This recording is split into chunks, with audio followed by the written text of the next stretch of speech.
Mahabhatwi Miji Sura Naked Atu to say သူ့ရဲ့ပုံမှာပြစ်ချလိုက်တဲ့စင်ကြယ်တဲ့အရာတွေကိုပဲဖြစ်ဖြစ်မစင်ကြယ်တဲ့အရာတွေကိုပဲဖြစ်ဖြစ်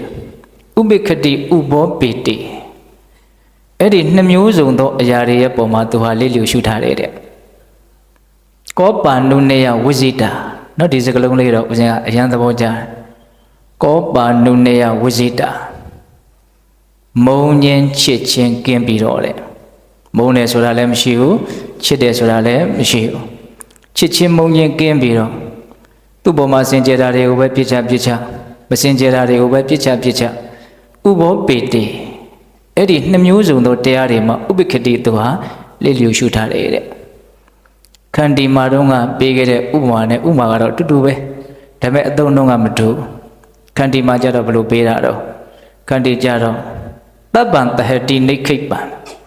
ပြစ်ချလိုက်တဲ့အရာအလုံးကိုသူကတော့ခံယူလိုက်တယ်တဲ့သိခံတယ်သူကတော့လက်ခံနိုင်အောင်ကြိုးစားတာသိခံတယ်ဆိုတာအခုဟာကအဲ့ဒီခန္တီတဲ့ပူပြီးတော့နုညံ့သိမ်မွေးတယ်လို့ဦးဇင်းကတော့ဆိုခြင်းတယ်ခုကဘာလို့တာတော့လေးလျူရှုလိုက်တာသိခံနေရတဲ့အနေအထားတွေတောင်မရောက်လိုက်ဘူးလို့ထင်တယ်လေးလျူရှုထားလိုက်တာချစ်တယ်ဆိုတာလည်းမရှိဘူးမုန်းတယ်ဆိုတာလည်းမရှိဘူးကြိုက်တယ်ဆိုတာလည်းမရှိဘူးမကြိုက်ဘူးဆိုတာလည်းမရှိဘူးနှစ်သက်တယ်ဆိုတာလည်းမရှိဘူးမနှစ်သက်တယ်ဆိုတာလည်းမရှိဘူးနော်မြေကြီးဟာသူ့ပေါ်မှာကျလာတဲ့စင်ကြယ်တာတွေပဲဖြစ်ဖြစ်မစင်ကြယ်တာတွေပဲဖြစ်ဖြစ်အဲ့ဒီအရာတွေရဲ့ပေါ်မှာချစ်ချင်းမုန်းချင်းကင်းပြီးတော့လေ့လျူရှုထားသလိုတဲ့နော်တပ်ပေပိနော်တထေဝတွန်ပိတပ်ပေတာနော်အလုံးစုံသောအရာတွေရဲ့ပေါ်မှာသင်ဟာလည်းပဲတုလာဘုဒ္ဓတရာဘဝတဲ့ပြောတဲ့စကားလေးကတုလာဘုဒ္ဓတရာဘဝတဲ့နော်အချိန်ဝင်ရှာခဲ့တော့ဟိုဘက်လည်းပဲမပြူဒီဘက်လည်းပဲမပြူအလေအလတ်မှာတက်မတ်နေနိုင်မယ်ဆိုလို့ရှိရင်တဲ့ဟောနော်ဥပိ္ပခတရားကိုထပ်ပြီးတော့ဥမာပေးတာနော်အချိန်ဝင်ရှာလေးနော်ဟိုဘက်ဒီဘက်ညီမျှအောင်ထည့်ထားတယ်အလေးချိန်ညီမျှနေတယ်ဆိုရင်ဒီရှာလေးကဟိုဘက်လည်းမထွက်ဘူးဒီဘက်လည်းမထွက်ဘူးအလေးချိန်မညီဘူးဆိုတော့သူကထွက်တော့မှာနော်အလေးချိန်ညီနေရင်မထွက်ဘူးချစ်တယ်ဆိုတာလည်းမရှိဘူးမုန်းတယ်ဆိုတာလည်းမရှိဘူးဆိုရင်တော့သူကအလေးချိန်ညီနေတယ်ဆိုတဲ့အတိတ်ပဲမျိုးစဉ်းစားနိုင်တယ်ပေါ့ဟုတ်လားတထေဝတွန်ပိဒုက္ခဒုက္ခေတုလာဘုဒ္ဓတရာဘဝနော်အဓိကကြတဲ့စကားလုံးကကျမ်းနေတယ်တထေဝတွန်ပိဒုက္ခဒုက္ခေ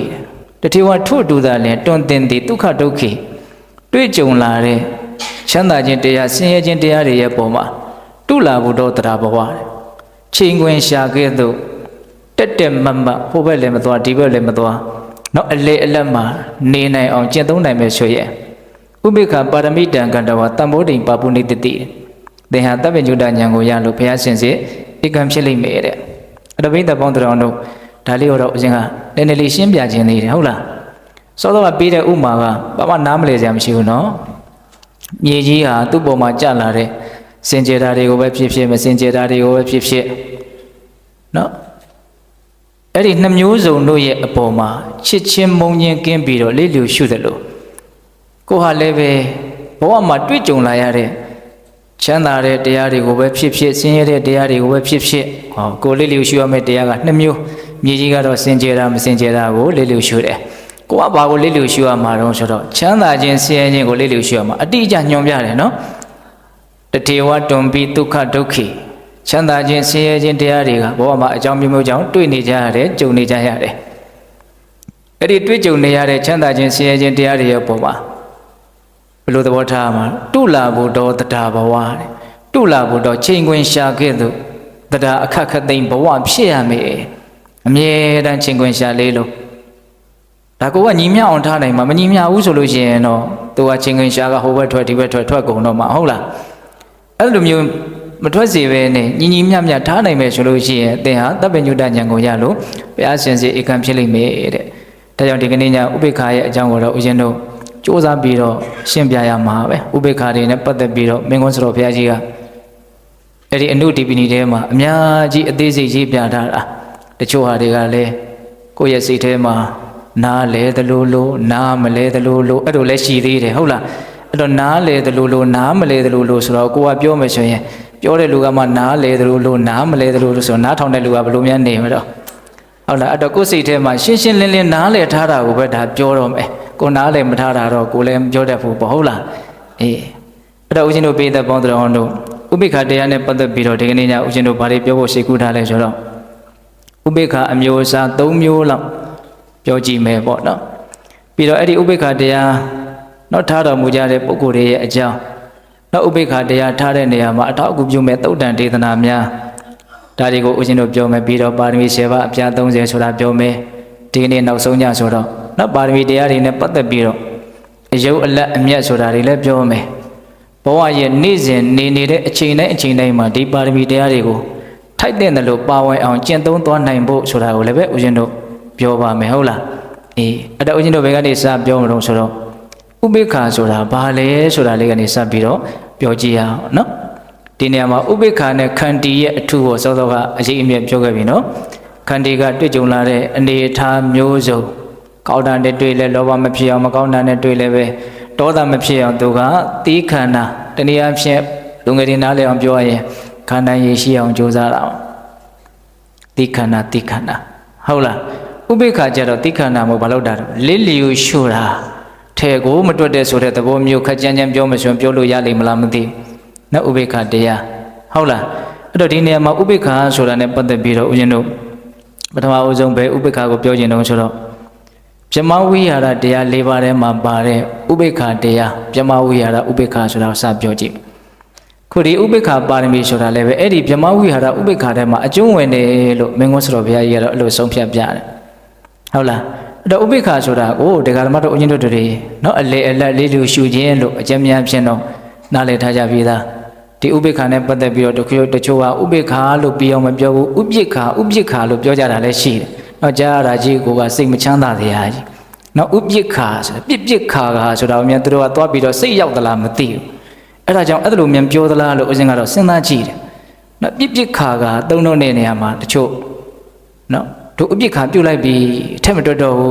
းသူ့ကိုကောင်းကောင်းဆိုးဆိုးဘာမှမပြောတော့ဘူးဆိုတဲ့အသုံးလုံးမျိုးသုံးလုံးကြတာဥပိ္ပခမဟုတ်ဘူးနော်ဗါတဲ့တော့ဥပိ္ပခဟုတ်ရလားအေးအဲ့တော့ဗြဟ္မဝိဟာရဥပိ္ပခဆိုတာဘာလဲဆိုတော့ချမ်းသာတဲ့တတ္တဝါတွေကိုပဲတွေ့ဆင်းရဲတဲ့တတ္တဝါတွေကိုပဲတွေ့ဒါတွေဟာကံရဲ့အကျိုးတရားတွေပဲဆိုတဲ့မှန်ကန်တဲ့အမြင်နဲ့ချမ်းသာတဲ့ဆင်းရဲတွေရဲ့ချမ်းသာတဲ့တတ္တဝါတွေရဲ့အပေါ်မှာလည်းပဲနော်ဒေါသတရားနဲ့မတုံ့လောက်ရအောင်ဟုတ်လားဆင်းရဲတဲ့တတ္တဝါတွေရဲ့အပေါ်မှာလည်းပဲဒေါသတရားနဲ့မတုံ့လောက်ရအောင်ချမ်းသာတဲ့တတ္တဝါတွေရဲ့အပေါ်မှာလည်းပဲလောဘတရားနဲ့မတုံ့လောက်ရအောင်နော်အလေအလတ်ထားနိုင်တာခုတရားဓမ္မတို့ဒီဟာလေးကအရင်စပြီးတော့နားလေကြည့်တဲ့နဲ့ပေါ့များသောအားဖြင့်လူတွေဟာကိုယ်ဝန်းကျင်မှာရှိတဲ့တတ္တဝါတွေနဲ့ပတ်သက်ပြီးတော့အထူးသဖြင့်တတ္တဝါတွေထဲမှာလည်းလူသားတွေနဲ့ပတ်သက်ပြီးတော့အရန်တုံလှုပ်ကြတယ်ပေါ့အထူးသဖြင့်ကိုယ်ဝန်းကျင်မှာရှိတဲ့ဘလို့လူတွေဘလို့တတ္တဝါတွေနဲ့ပတ်သက်ပြီးတော့တုံလှုပ်ကြလဲဆိုတော့ကိုချစ်ရတဲ့ပုံကိုယ်တွေကိုမုန်းရတဲ့ပုံကိုယ်တွေနဲ့ပတ်သက်ပြီးတော့အကြီးအကျယ်တုံလှုပ်ကြတယ်ကိုချစ်ရတဲ့ကိုမုန်းရတဲ့ပုံကိုယ်တွေနဲ့ပတ်သက်ပြီးတော့လည်းဘလို့တုံလှုပ်တာတော့ဆိုကြပါစို့ကိုချစ်မြတ်နိုးတဲ့ပုံကိုချမ်းချမ်းသာသာအစဉ်ပြေပြေဖြစ်နေပြီဆိုရင်စိတ်ထဲမှာဘလို့ဖြစ်တော့ဝမ်းသာမှုနဲ့တုံလှုပ်တယ်ကိုချစ်မြတ်နိုးတဲ့လူဆင်းရဲနေပြီဒုက္ခရောက်နေပြီဆိုရင်တော့ဘာဖြစ်တော့ဝမ်းနည်းမှုနဲ့တုံလှုပ်တယ်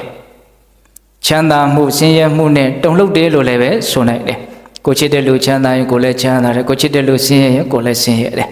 ကိုချစ်တဲ့လူချမ်းသာရင်ကိုဝမ်းသာတယ်ကိုချစ်တဲ့လူဆင်းရဲရင်ကိုဝမ်းနည်းတယ်ဒါဘာလို့နေရတော့တုံလှုပ်နေတာဥပိ္ပခာတိကိုမရောက်သေးဘူးအဲ့လိုပဲကိုမုန်းတဲ့လူတွေနဲ့ပတ်သက်ပြီးတော့လည်းပဲတုံလှုပ်ကြတာမရှိဘူးလားနော်ကိုမုန်းတဲ့လူချမ်းသာနေပြီဆိုရင်ဘယ်လိုနေတော့ဝမ်းနည်းတယ်ဟုတ်တယ်မဟုတ်လားတခါကြီးမိုင်းမြဝမ်းနည်းရနော်ကိုမုန်းတဲ့လူအစဉ်ပြေးနေတယ်ဆိုစိတ်ထဲမှာခံစားရတာအရှားသာမရှိဘူးဆင်းရဲတယ်ကိုမုန်းတဲ့လူချမ်းသာနေအဲ့လိုဖြစ်တယ်ကိုမုန်းတဲ့လူဆင်းရဲပြီဆိုရင်တော့ဝမ်းသာတယ်ဒါရေဘူးရအဖြစ်အဲ့တိုင်းမရှိဘူးလားနော်ကိုမုန်းတဲ့လူဆင်းရဲပြီဆိုရင်ဝမ်းသာတယ်စိတ်ထဲလည်းချမ်းသာတယ်ဒါလည်းဘာလို့တာတော့တုံလှုပ်တာပဲအဲ့တော့ဒကာဓမ္မတို့အရင်တို့ပတ်ဝန်းကျင်လောကကိုယ်နဲ့နီးစပ်ရာတတ္တဝါတွေနဲ့ပတ်သက်ပြီးတော့တုံလှုပ်မှုတွေအကြီးအကျယ်ရှိတယ်အဲ့ဒီတုံလှုပ်မှုကိုမရှိအောင်ကြိုးစားရမယ်အဲ့ဒီတုံလှုပ်မှုမရှိအောင်အလဲအလတ်လေးလျူရှုတဲ့ဥပိ္ပခတရားဆိုတာဘယ်သဘာဝတရားကိုအာယုံပြုပြီးတော့ဖြစ်ရတာတော့ဆိုတော့ကံရဲ့အကျိုးကိုစဉ်းစားဆင်ခြင်ခြင်းအဖြစ်ဖြစ်ရတယ်။နော်ချစ်တဲ့လူတွေပဲဖြစ်ဖြစ်မုန်းတဲ့လူတွေပဲဖြစ်ဖြစ်ဘယ်သူပဲဖြစ်ဖြစ် ကောင်းတာလုပ်ထားရင်တော့ချမ်းသာကြမှာပဲမကောင်းတာလုပ်ထားရင်တော့ဆင်းရဲကြမှာပဲအဲ့ဒီလူတွေဆင်းရဲတာချမ်းသာတာကိုငါဘာမှဝင်ဆွတ်လို့မရဘူးသူတို့လုပ်ထားတဲ့ကံတရားအလို့ဆိုအကျိုးရလဒ်ကိုသူတို့ခံစားကြရတာဒါသဘာဝတရားကြီးသို့တော်တရားဓမ္မတို့ဦးဇင်းတို့တွေကအဲ့ဒီထီရောက်အောင်မတွေးဘူးဟုတ်တယ်မဟုတ်လားဒါကြောင့်ဗြဟ္မဝိဟာရဥပိ္ပခာဆိုတာကအဲ့ဒီကံတရားကိုအခြေခံစွတ်စွဲမြဲမြဲယုံကြည်မှုနားလည်မှုစဉ်းစားဆင်ခြင်မှုနဲ့သိမြင်နားလည်ပြီးတော့လစ်လျူရှုနိုင်တာနားလည်မှုနဲ့လစ်လျူရှုတာနော်ဘာမှနားမလည်ပဲနဲ့မောဟတရားနဲ့လစ်လျူရှုတာမဟုတ်ဘူးသဘောပေါက်နားလည်မှုအပြည့်နဲ့လစ်လျူရှုနိုင်တာကဲရင်သူချမ်းသာတယ်သူကောင်းတာလုပ်တာလို့ချမ်းသာတာပဲဆင်းရဲတယ်သူမဟုတ်တာလုပ်တာလို့ဆင်းရဲတာပဲဒါဖရာတောင်တရားဓမ္မတို့ဦးရှင်တို့ဒီကိစ္စကိုပြောင်းလဲလို့မရဘူးချမ်းသာအောင်လုပ်ထားတဲ့အကြောင်းတရားတွေရှိရင်ချမ်းသာကြမှာပဲမုံချစ်ဆင်းရဲတဲ့အကြောင်းတရားတွေလုပ်ထားရင်ဆင်းရဲကြမှာပဲဒါကိုနားလည်မယ်ဆိုရင်သူချမ်းသာတာဆင်းရဲရကို့မှာဘာမှတုံလို့ဆရာအကြောင်းမရှိဘူးဟုတ်လားဒါကြောင့်ပိဋကပေါင်းသူတော်ကောင်းတို့ဗြဟ္မဝိဟာရဥပိ္ပခာဆိုတာဘာလဲလို့မေးလို့ရှိရဲ့အဲ့ဒါလိုကံရဲ့အကျိုးကိုသိမြင်နားလည်ပြီးတော့ကိုယ့်ရဲ့စိတ်ထဲမှာသူတို့ချမ်းသာသည်ဖြစ်စေဆင်းရဲသည်ဖြစ်စေငါဘာမှတော့လို့မရပါလားဆိုတာကိုမှန်မှန်ကန်ကန်နားလည်ပြီးတော့လေးလျူရှုနိုင်တဲ့သဘောကိုဘာလို့ခေါ်တော့ဗြဟ္မဝိဟာရဥပိ္ပခာဒါကကံရဲ့အကျိုးကိုသိမြင်နားလည်တဲ့ဉာဏ်ရှင်းကျက်မှမြင်မာမှလွယ်လွယ်ကူကူဖြစ်နိုင်တာတတ္တဝါတိုင်းကိုလှုပ်ထားတဲ့အလုံးနဲ့တန်တဲ့အကျိုးရလဒ်ကိုရရှိနေခြင်းများတာဖြစ်တယ်ဘာမှကိုကကြားတဲ့ကဝင်ဝမ်းနေနေစရာအကြောင်းလည်းမရှိဘူးဝမ်းသာနေစရာအကြောင်းလည်းမရှိဘူးသူတို့နဲ့ထိုက်တန်တာကိုသူတို့ရထားကြတာပဲကိုလည်းကိုနဲ့ထိုက်တန်တာကိုရထားတာဒါကြောင့်မုန်းတဲ့လူတွေချမ်းသာလို့လည်းပဲဆင်းရဲမနေနဲ့သူတို့ချမ်းသာအောင်လုပ်ထားလို့သူတို့အကြောင်းရှိလို့ချမ်းသာကြတာဟုတ်တယ်မဟုတ်လားတော့ကိုချစ်တဲ့လူတွေဆင်းရဲလို့လည်းတိတ်ဝမ်းနေမနေနဲ့သူတို့လည်းပဲဆင်းရဲတဲ့အကြောင်းတရားတွေလုပ်ထားလို့ဆင်းရဲတာဒါကိုကစားအကတိလိုက်စားသလိုဖြစ်နေတာပေါ့နော်အချစ်အမုန်းကိုပေါ်မူတည်ပြီးတော့ခံစားချက်တွေကိုဖြစ်စေနေတာဟုတ်တယ်မဟုတ်လားဒါကြောင့်အချစ်အမုန်းကိုမူတည်ပြီးတော့ခံစားကြည့်မယ်ဆိုရင်တော့လောဘတွေဒေါသတွေဝမ်းသာမှုဝမ်းနည်းမှုချမ်းသာမှုဆင်းရဲမှုတွေနဲ့ကိုယ့်ရဲ့ဘဝကငြိမ်မှာမဟုတ်ဘူးဥပိ္ပခာမရှိနိုင်ဟုတ်လားအမှန်တရားဆိုတဲ့ကံရဲ့အကျိုးဆိုတာကိုနားလည်မှုနဲ့သာလေကိုယ့်ရဲ့ဘဝကိုယ့်ရဲ့စိတ်ဓာတ်ကိုတည်ငြိမ်အောင်ကိုကြိုးစားရမှာဟုတ်တယ်မဟုတ်လားဒါပါကိုပြောတာတော့ဥပိ္ပခာဗြဟ္မဝိဟာရဥပိ္ပခာဟုတ်လားနောက်ထပ်ဦးဇင်းတို့ပိဋကပေါင်းသူတော်ကောင်းတို့ဥပိ္ပခာတစ်မျိုးဦးဇင်းတို့ထပ်ပြီးတော့ပြောကြည့်ဦးမယ်နောက်ထပ်ပြောမယ်ဥပိ္ပခာကဘယ်လိုနာမည်တက်ရမှန်းတော့မသိပါဘူးအဲ့ဒါကဘာလဲဆိုတော့ကိုချမ်းသာအောင်လုပ်တဲ့ပုဂ္ဂိုလ်ကိုရှင်းရဲအောင်လုပ်တဲ့ပုဂ္ဂိုလ်တွေရဲ့အပေါ်မှာချစ်ချင်းမုန်းချင်းကင်းပြီးတော့လေးလျူရှုနိုင်တဲ့ဥပိ္ပခာကိုပြောနေတာတရားဓမ္မတို့ဦးဇင်းတို့ရဲ့ဘဝမှာကိုချမ်းသာအောင်ကိုချစ်ကြတဲ့မျက်နှိုးကြတဲ့ပုံကိုယ်တွေကဆွမ်းအားရှိသမျှလုပ်ကြတာမရှိဘူးလားကိုရှင်းအောင်အစင်မပြေအောင်ကိုမုန်းတီးကြတဲ့နောက်ကိုသဘောမကျကြတဲ့ပုံကိုယ်တွေကလုပ်ကြတာဘောမရှိဘူးလားရှင်နော်ကိုရဲ့ဘဝမှာနော်ကိုချစ်ကြတဲ့ကိုမုန်းကြတဲ့ပုံကိုယ်တွေရှိတယ်ဒါကလည်းပဲလက်မခံလို့မရဘူးကိုကလည်းပဲသူများကိုချစ်တာမုန်းတာတွေဆိုတာမရှိဘူးလားချစ်တဲ့အလျောက်မုန်းတဲ့အလျောက်ကိုကလည်းပဲလုပ်တာပဲလေဟုတ်လားမလုပ်ဘူးလားလောက်တာပဲ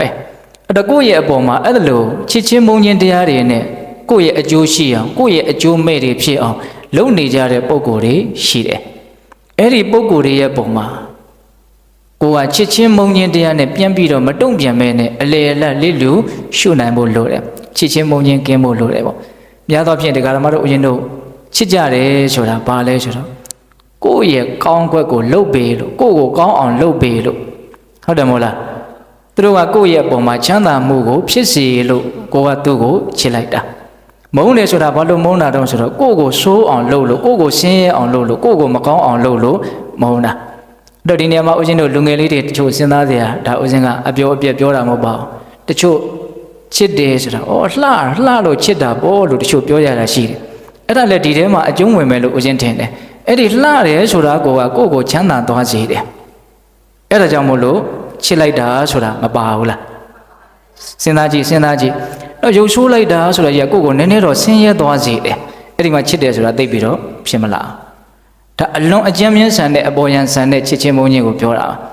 တော့လူတွေချစ်ချင်းမုန်းချင်းတွေဘာလို့ဖြစ်ကြတာတော့ဆိုလို့ရှိရင်များသောအားဖြင့်ကိုယ့်ရဲ့အတ္တကိုဗဟိုပြုပြီးတော့ဖြစ်ကြတာပါတော့ကိုကောင်းအောင်လုပ်ပေးလိုက်တယ်ချမ်းသာအောင်လုပ်ပေးလိုက်တယ်ဆိုရင်ဒါချစ်တာပဲ ကိုမကောင်းအောင်လုပ်တယ်ကိုဆင်းရဲအောင်လုပ်တယ်ဆိုတော့ဒါပါလေမဟုတ်တာပဲရေဘူးရကတော့အဲ့ဒီတိုင်းပဲမဟုတ်လားဒါအလုံးလက်ခံတယ်နော်အဲ့တော့အဲ့လိုမျိုးကိုယ့်ရဲ့ပုံမှာနှစ်မျိုးနှစ်စားကွဲနေကြတဲ့ပတ်ဝန်းကျင်ရဲ့ပုံမှာကိုဟာချစ်ချင်းမုန်းချင်းကင်းပြီးတော့နော်ဥပိ္ပခတရားနဲ့နေနေအောင်ကြိုးစားရမယ်ဒါကိုလည်းပဲဓာတ်ရိုက်မြတ်စွာဘုရားကတိုက်တွန်းထားတာပဲနော်ခုဒီထဲမှာလည်းပဲခုနကတော့ပြောထားတယ်လေမြေကြီးပေါ်မှာစင်ကြယ်တာပဲခြားခြားမစင်ကြယ်တာပဲခြားခြားမြေကြီးကတော့ချစ်ချင်းမုန်းချင်းကင်းပြီးတော့လိလူရှုထားတယ်တဲ့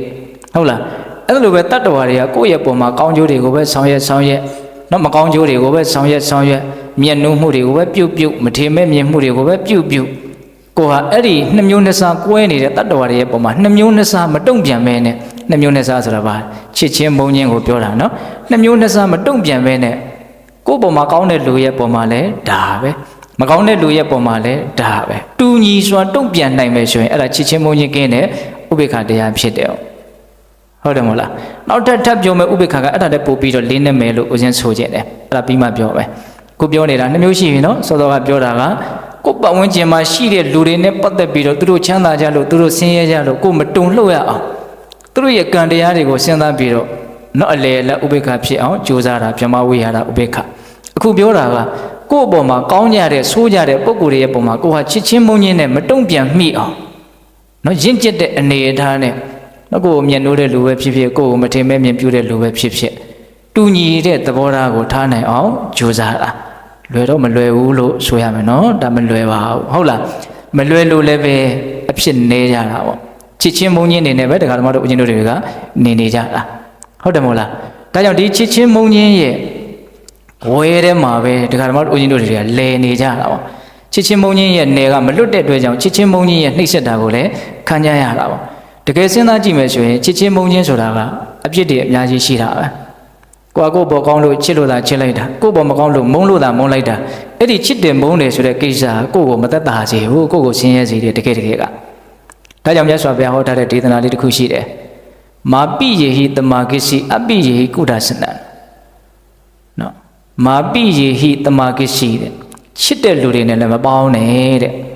ပိယေဟိကုဒသနံမုန်းတဲ့လူတွေကတော့တခဏလေးတောင်မပေါင်းနဲ့တဲ့သူတို့ဝိသေသနာပါလာဟုတ်လားမုန်းတဲ့လူတော့ပါတယ်တော့တခဏလေးတောင်မပေါင်းနဲ့တဲ့မ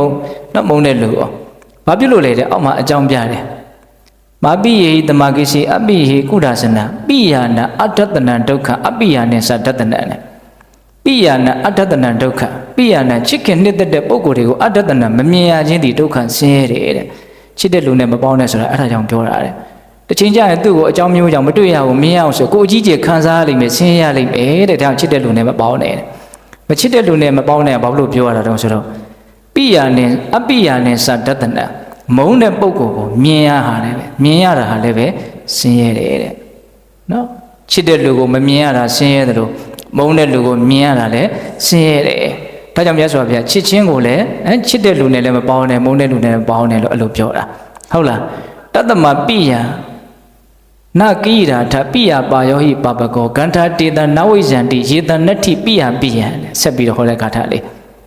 နောက်ဦးဇင်းတို့တရားလေးတစ်ပုဒ်ဟောထားတာတချို့နာဘူးအောင်နာဘူးပါလိမ့်မယ်ချစ်ချင်းမုန်းချင်းလွတ်မြောက်ခြင်းဆိုတရားလေးတစ်ပုဒ်ရှိတယ်အဲဒီဂါထာလေးတွေကိုအခြေခံပြီးတော့ဟောထားတာပါဟုတ်လာ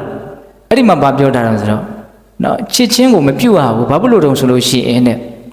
နော်ချစ်ချင်းကိုပြုတ်တဲ့ပုဂ္ဂိုလ်ဟာချစ်ချင်းကြောင့်စိုးရိမ်မှုတွေနော်ပူလောင်မှုတွေဆင်းရဲမှုတွေဆိုတာကိုသိကြဖို့ရမှာနော်တတ္တမပိယနဂိရာထပိယပါယောဟိပပကောချစ်တဲ့လူတွေနဲ့ကိုယ်ကွင်းရတယ်ဆိုတာစိတ်ထဲမှာအလွန်ဆင်းရဲတဲ့ရုပ်မာတယ်ကိုယ်စိတ်ထဲမှာမကောင်းတဲ့စိတ်တွေဖြစ်ရတယ်ပေါ့ပိယပါယောဟိပပကောဂန္ထာတေတနဝိဇန္တိယေတနတ္ထိပိယပိယနော်အလွန်အသိဉာဏ်ကြီးတဲ့ပုဂ္ဂိုလ်တယောက်ရဲ့တန်တာမှာချစ်ချင်းဆိုတာလည်းမရှိဘူးမုန်းချင်းဆိုတာလည်းမရှိဘူးတဲ့ဒါဆိုရင်အဲ့ဒီပုဂ္ဂိုလ်ရဲ့တန်တာမှာဘာအနှောင်ဖွဲ့မှမရှိဘူးတဲ့ဂန္ထာတေတနဝိဇန္တိယေတနတ္ထိပိယပိယပုဂ္ဂိုလ်တူတယောက်မှာချစ်ချင်းမုန်းချင်းဆိုတာမရှိရင်သူ့မှာဘာအနှောင်ဖွဲ့မှမရှိဘူးတဲ့အခုတရားဓမ္မတို့ဦးဇင်းတို့တွေနောက်ဆန်တည်င်းနဲ့နေရတယ်ဆိုတာအဲ့ဒီချစ်တဲ့လူတွေမုန်းတဲ့လူတွေရှိလို့နောက်ဆန်တည်င်းနဲ့နေရတာချစ်တဲ့လူတွေရှိလို့နောက်ဆန်တင်းတာတော့ဟုတ်ပါပြီဦးဇင်းရဲ့မုန်းတဲ့လူတွေရှိလို့နောက်ဆန်တင်းရတယ်ဆိုတာဘယ်လိုလဲလို့မမေးနဲ့ပိုးတောင်တင်းသေးတယ်တစ်ခါတလေဟုတ်လားနောက်မုန်းတဲ့လူတွေရှိနေရင်လည်းမတင်းဘူးလားတင်းတော့သူတို့အကြောင်းခေါင်းထဲထည့်ပြီးတော့ဘယ်လိုများလှုပ်လဲမလို့များတုံ့ပြန်လဲရမလဲတခါလေမကြည့်မလဲတွေးပြီးတော့မအီမလဲခံစားရတာဒီအများကြီးမရှိဘူးလားရှိတယ်ဟုတ်လားဒါကြောင့်ပေးတဲ့ပေါင်းတော်ကောင်းတို့ ကိုယ့်ပေါ်မှာကောင်းတဲ့လူပဲဖြစ်ဖြစ်ကိုယ့်ပေါ်မှာဆိုးတဲ့လူပဲဖြစ်ဖြစ်တမယိုးကြတုံ့ပြန်မယ်ဆိုတော့ကောင်းတဲ့လူကိုချစ်ချင်းနဲ့တုံ့ပြန်မယ်မကောင်းတဲ့လူကိုမုန်းခြင်းနဲ့တုံ့ပြန်မယ်အဲ့လိုတမယိုးကြတုံ့ပြန်ရင်တော့အဲ့ဒါချစ်ချင်းကြောင့်ဒုက္ခရောက်မယ်မုန်းခြင်းကြောင့်ဒုက္ခရောက်မယ်ဒါကိုနားလည်ပြီးတော့ကိုယ့်ပေါ်ကောင်းကောင်းမကောင်းကောင်းနှစ်မျိုးနှစ်စားမတုံ့ပြန်ပဲနဲ့တစ်မျိုးတည်းဘယ်လိုလဲတစ်မျိုးတည်းဆိုတာဥပေက္ခနော်လေးလူရှုရမယ်အဲ့လိုလေးလူရှုပြီးတော့တုံ့ပြန်နိုင်မယ်ဆိုလို့ရှိရင်အရင်သက်သာရမယ်အဲ့လိုလေးလူရှုပြီးတော့မတုံ့ပြန်နိုင်ဘူးချစ်စရာကောင်းရင်တော့ချစ်လိုက်မှာပဲကွယ်မုန်းစရာကောင်းရင်တော့မုန်းလိုက်မှာပဲကွယ်ဆိုရင်တော့အဲ့ဒီချစ်ချင်းမုန်းကြီးရဲ့နှိမ့်ဆက်တာကိုခံမှာပဲနောက်ဦးဇင်းတို့ပြောနေကြပုံမြင်လေးတစ်ခုရှိတယ်တချို့လည်းပဲကြားဖို့ပြီးသားဖြစ်မယ်ထင်ပါတယ်ဒါပေမဲ့အကြောင်းစုံနေတော့ပြောကြည့်လိုက်ဦးမယ်ဟုတ်လားနော်ဆရာကြီးနန္ဒသိမ့်တန်ရေးထားတဲ့စာအုပ်ထဲမှာပါတယ်ပဲစာအုပ်လဲတော့မှတ်မိတော့အဲ့မှာဗာပြောထားတယ်ဆိုတော့တခါကရှင့်နေပင်လေကန်ဆာကအုံးပင်တွေပေါ်မှာနေကြတာရှိတယ်လို့ဆိုတယ်အဲ့လိုပဲအုံးပင်တွေပေါ်မှာရှင့်ပုံနဲ့ရှင့်မအတူတူနေကြတာပေါ့အဲ့ဒါတနေ့တော့ရှင့်မလေးကပင်လေရေဘက်နော်အကောင်ပလောင်လေးတွေရှာရင်းဖွေရင်သွားရင်းနဲ့ပင်လေရေလှမ်းကြီးတစ်ခုကရုတ်တရက်ဝုန်းဆိုရောက်လာပြီးတော့သူ့ကိုဆွဲခေါ်သွားပြီးတော့အဲ့ဒါပင်လေထဲမှာနစ်ပြီးတော့ပါသွားရောဘယ်ရောက်သွားမှမသိဘူးအဲ့ဒါကိုရှင့်ဘိုကသူ့ရဲ့မရှိတော့လိုက်ရှာတော့ခြေရာကောက်ပြီးတော့လိုက်ရှာတော့ပင်လေထဲဆင်းသွားတဲ့ခြေရာသာတွေ့ရတယ်ပြန်တက်လာတဲ့ခြေဟာမတွေ့ရတော့တေချာပေါက်ပဲငါရဲ့ရှင့်မလေးဟောဒီပင်လေကြီးထဲမှာရှိတယ်တော့ဒီရှင့်မလေးကိုချစ်ခင်မြတ်နိုးတဲ့စိတ်နဲ့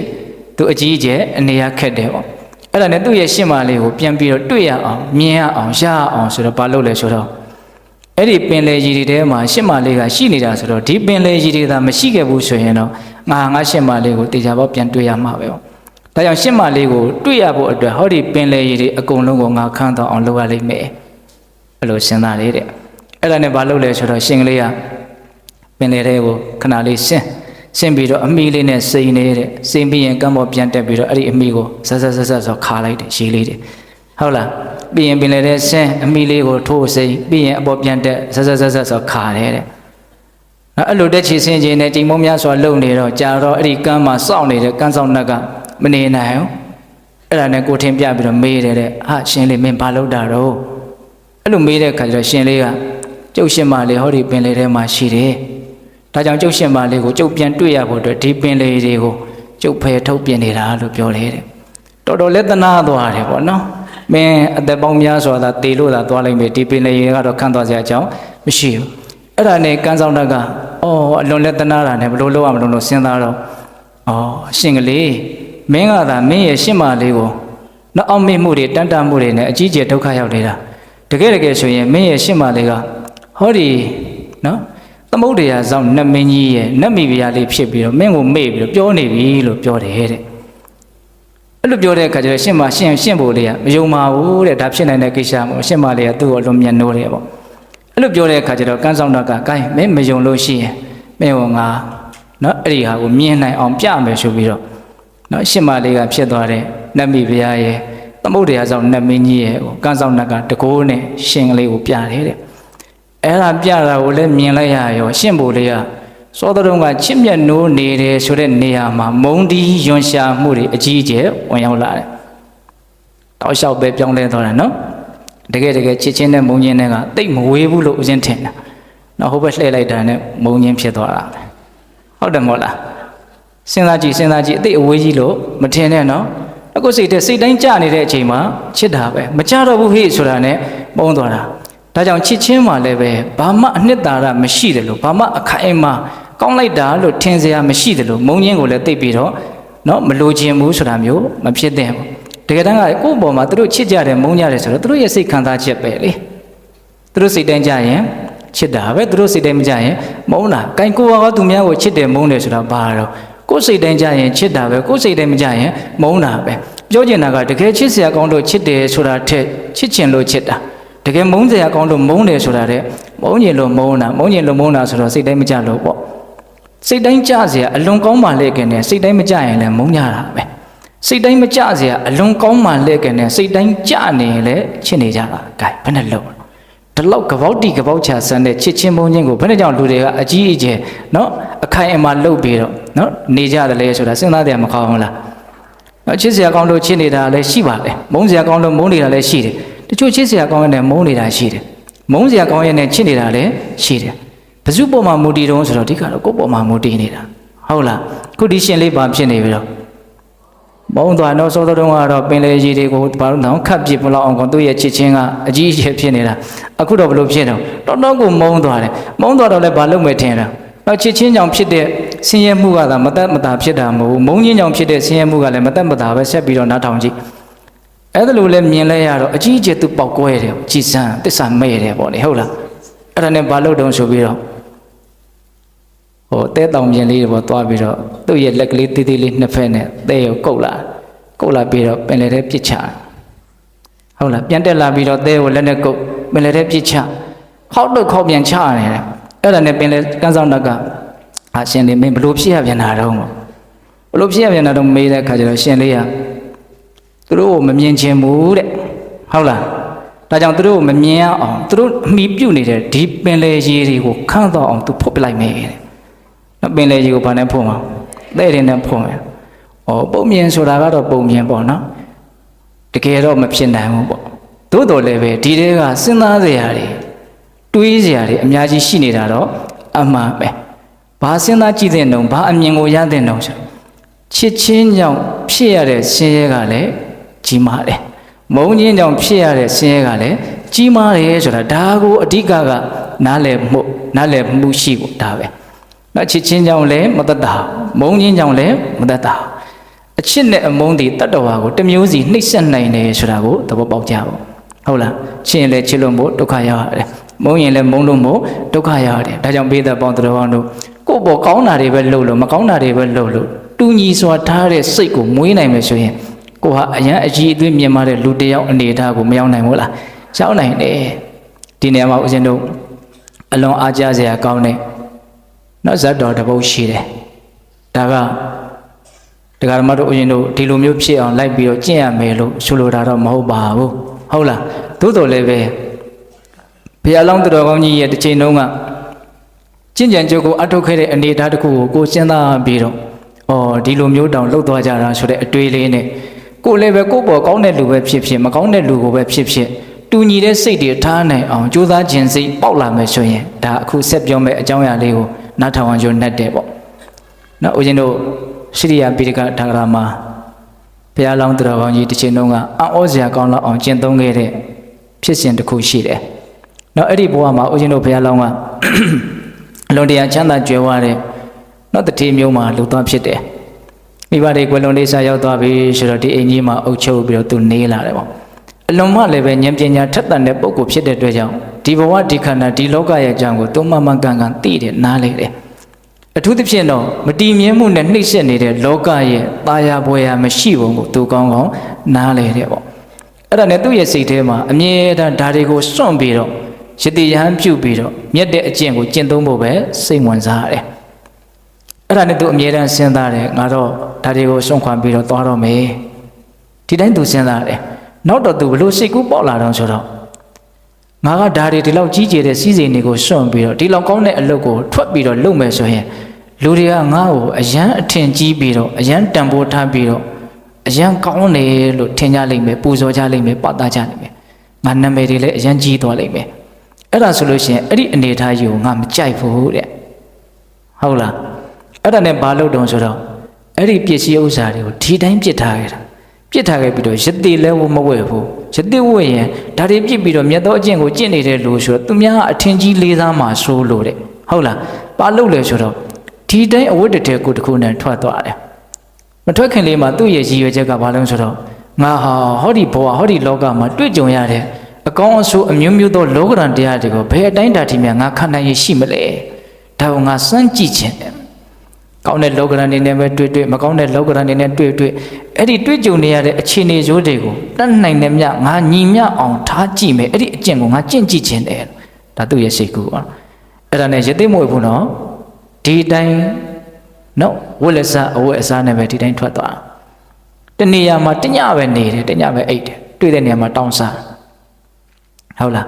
နောက်အဲ့ဒီအဝတ်တွေကဆွေးသွားတဲ့ခါကျတော့အဆက်လုံယုံလေးလောက်ပဲအဝတ်စုပ်ကလေးနဲ့နေတယ်ကဲသူ့ကိုမထင်မဲ့မြင်ပြုတ်ပြီးတော့အရန်ဆင်းရဲတဲ့နေရာမှာမျိုးဆိုရင်သူ3 4ရက်လောက်တောင်နေတဲ့သူ့ရဲ့စိတ်ကိုဘယ်တိုင်းတန်ထိခံနိုင်တယ်လဲဆိုတဲ့အတွေ့နဲ့သူနေတာ နောက်တော့အဲ့ဒီအဝတ်ကလေးဆွေးသွားပြီဆိုတော့ဘာလုပ်တော့ဆိုတော့တိရကလေးတွေဘာလေးတွေနဲ့အဆက်လျုံခါကိုပတ်ထာ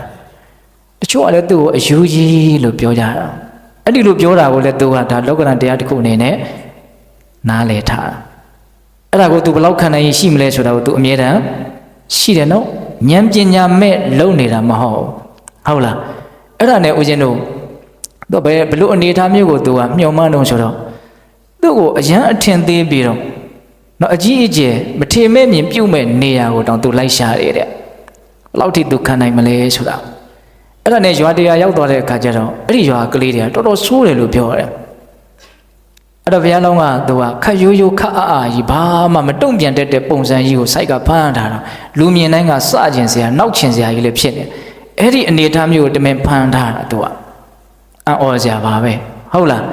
အဲ့ဒါနဲ့အဲ့ဒီရွာရောက်တော့အဲ့ဒီရွာကလေးတွေကအရန်ဆိုးတယ်အရန်နောက်ကျပြောင်းကျစကြပေါ့နော်အဲ့ဒါနဲ့အဲ့ဒီကလေးတွေကိုစတဲ့အခါကျတော့သူကမခံကျင်တဲ့အမူအရာလေးနည်းနည်းပြအိုးပြီးတော့စအောင်လို့ဟုတ်လားမခံကျင်တဲ့အမူအရာပြတော့ကလေးတွေကဘာတော့စတာအရသာရှိတာအဲ့ဒါနဲ့ဒီခါတည်းဝယုံသုံးကနဲ့သူ့ကိုဝိုင်းပြီးတော့နောက်ကျပြောင်းကျစကြဟုတ်လားအဲ့ဒါနဲ့သူကကြွားတဲ့ကနေတင်ချိုင်းကုန်းသွားတော့ကလေးတွေနောက်ကလိုက်လာအဲ့ဒါနဲ့ခုတကူနားရောက်တဲ့အခါကျတော့အဲ့ဒီလူကောင်းရုပ်တစ်ခုကိုခေါင်းခုပြီးတော့သူအိမ်နေအဲ့တော့ကလေးတွေကဘာလုပ်တုံးဆိုတော့စိတ်ကြိုက်စလို့ရတယ်ဆိုတဲ့အခါတွေးတွေနဲ့ထွေးကြတာပေါ့နော်သူ့ရဲ့ခန္ဓာကိုယ်ပေါ့ချွဲကန်ချွဲတလိပ်တွေဟပ်ပြီးတော့လဲထွေးကြအမျိုးမျိုးပြောကြအဲ့ဒါကိုသူဘလို့မှမတုံလောက်အောင်ကြိုးစားတော့အဲ့လိုမျိုးအဲ့ဒီနေရာမှာရက်ပေါင်းများစွာတော့သူကိုစော်ကားတာတွေတော့သူကိုအထင်သေးပြီးတော့အဲ့လိုအမျိုးမျိုးဆက်ဆံတာတွေကိုသူခံနိုင်ရှိအောင်ကြိုးစားနောက်တော့အပြောင်းလဲကဘလို့ဖြစ်လာတော့ဆိုတော့လူကြီးတွေကတွေ့တဲ့ခါကျတော့အော်ဒီလူကဘာမှလည်းမတုံ့ပြန်ဘူးဒီလူဟာတခက်သူတော်စင်ကြီးပဲမင်းတို့တော့ငရဲချတော့မှာပဲဒါကြောင့်သူတော်စင်ကိုဒီလိုမလုပ်ရဘူးဆိုတော့တခါတဲ့အကုန်လုံးတန်တန်ရှင်းရှင်းနဲ့အခမ်းအနားတွေနဲ့လူတွေအများကြီးဝိုင်းလာပြီးတော့ပူဇော်ကြတယ်ပတ်သားကြတယ်တဲ့ဟောအပြောင်းလဲတစ်မျိုးဖြစ်သွားပြီနော်စောတရုံးကအကြီးအကျယ်နော်နှောင့်ယှက်ဖြည့်ဆည်းနေတဲ့အနေအထားနဲ့အခုဘာဖြစ်တော့အကြီးအကျယ်ပူဇော်ပတ်သားတဲ့အနေအထားကိုရောက်တယ်အဲ့ဒီအနေအထားကိုလည်းဘုရားလောင်းကရကျင်တာပဲရကျင်တာကသူ့စိတ်ကိုသူခန္ဓာရင်ရှိအောင်လေ့ကျင့်မလို့ဟုတ်လားအဲ့ဒီအနေအထားကိုလည်းပဲသူ့စိတ်ထဲမှာမတုံ့လုံမှုမဖြစ်အောင်သူကြိုးစားတယ်တော့စောတော်ကသူ့ရဲ့ပုံမှာမထင်မဲ့မြင်ပြုတာတွေအထင်သေးတာတွေနော်အခုသူ့ရဲ့ပုံမှာပြုတ်နေတဲ့ပူဇော်ပတ်တာတွေအထင်ကြီးတာတွေအဲ့ဒီနှစ်ခုကိုဒန်းတူထားနိုင်အောင်သူကြိုးစားတာတဲ့သူအဲ့လိုကြိုးစားနေတယ်လို့ဘေးကလူတွေကဘယ်သိမလို့ဟုတ်လားအဲ့ဒီဘဝကရသော်ဘုရားအလောင်းတော်ရဲ့အကျင့်ဟာစက်သီးမွေးခြင်းထเสียကောင်းလောက်အောင်ကြီးကျယ်တယ်အောင်ဒါကြောင့်အဲ့ဒီဇတ်တော်ကိုမဟာလောမဟန္တာဇတ်တော်လို့ဒီလိုနာမည်ပေးတယ်ဘုရားလောင်းရဲ့နာမည်ကလောမဟန္တာမဟုတ်ပါဘူးစက်သီးမွေးခြင်းထเสียကောင်းလောက်အောင်စွန်းစွန်းတမန်ကြင့်ကြံကြိုးကိုအထုတ်ခဲ့လို့အဲ့ဒါကိုဘာလို့ခေါ်တော့နောမဟာလောမဟန္တာဇတ်တဲ့အဲ့ဒါမြတ်စွာဘုရားရဲ့ဥပိ္ပခာပါရမီကိုကျင့်သုံးတဲ့နေရာမှာအဲ့ဒါလေးကိုသက်သေပြတယ်ဥပိ္ပခာတရားဆိုတာအဲ့တော့တမျိုးနားလေစရာအတိတ်ပဲမရှိဘူးလားနောက်ကိုယ်ပေါ်မထင်မဲမြင်ပြူတာကိုပဲဖြစ်ဖြစ်ကိုယ့်ပေါ်မျက်နှိုးတနာပြူတာကိုပဲဖြစ်ဖြစ်ဟောအဲ့တော့ဒီအနေထားလေးကိုဦးဇင်းတို့စဉ်းစားကြည့်တဲ့အခါကျတော့ဦးဇင်းတို့စောစောကပြောတဲ့နောက်ကိုယ့်ပေါ်မှာကောင်းတာတွေလှုပ်လို့ကိုယ့်ပေါ်မှာဆိုးတာတွေလှုပ်လို့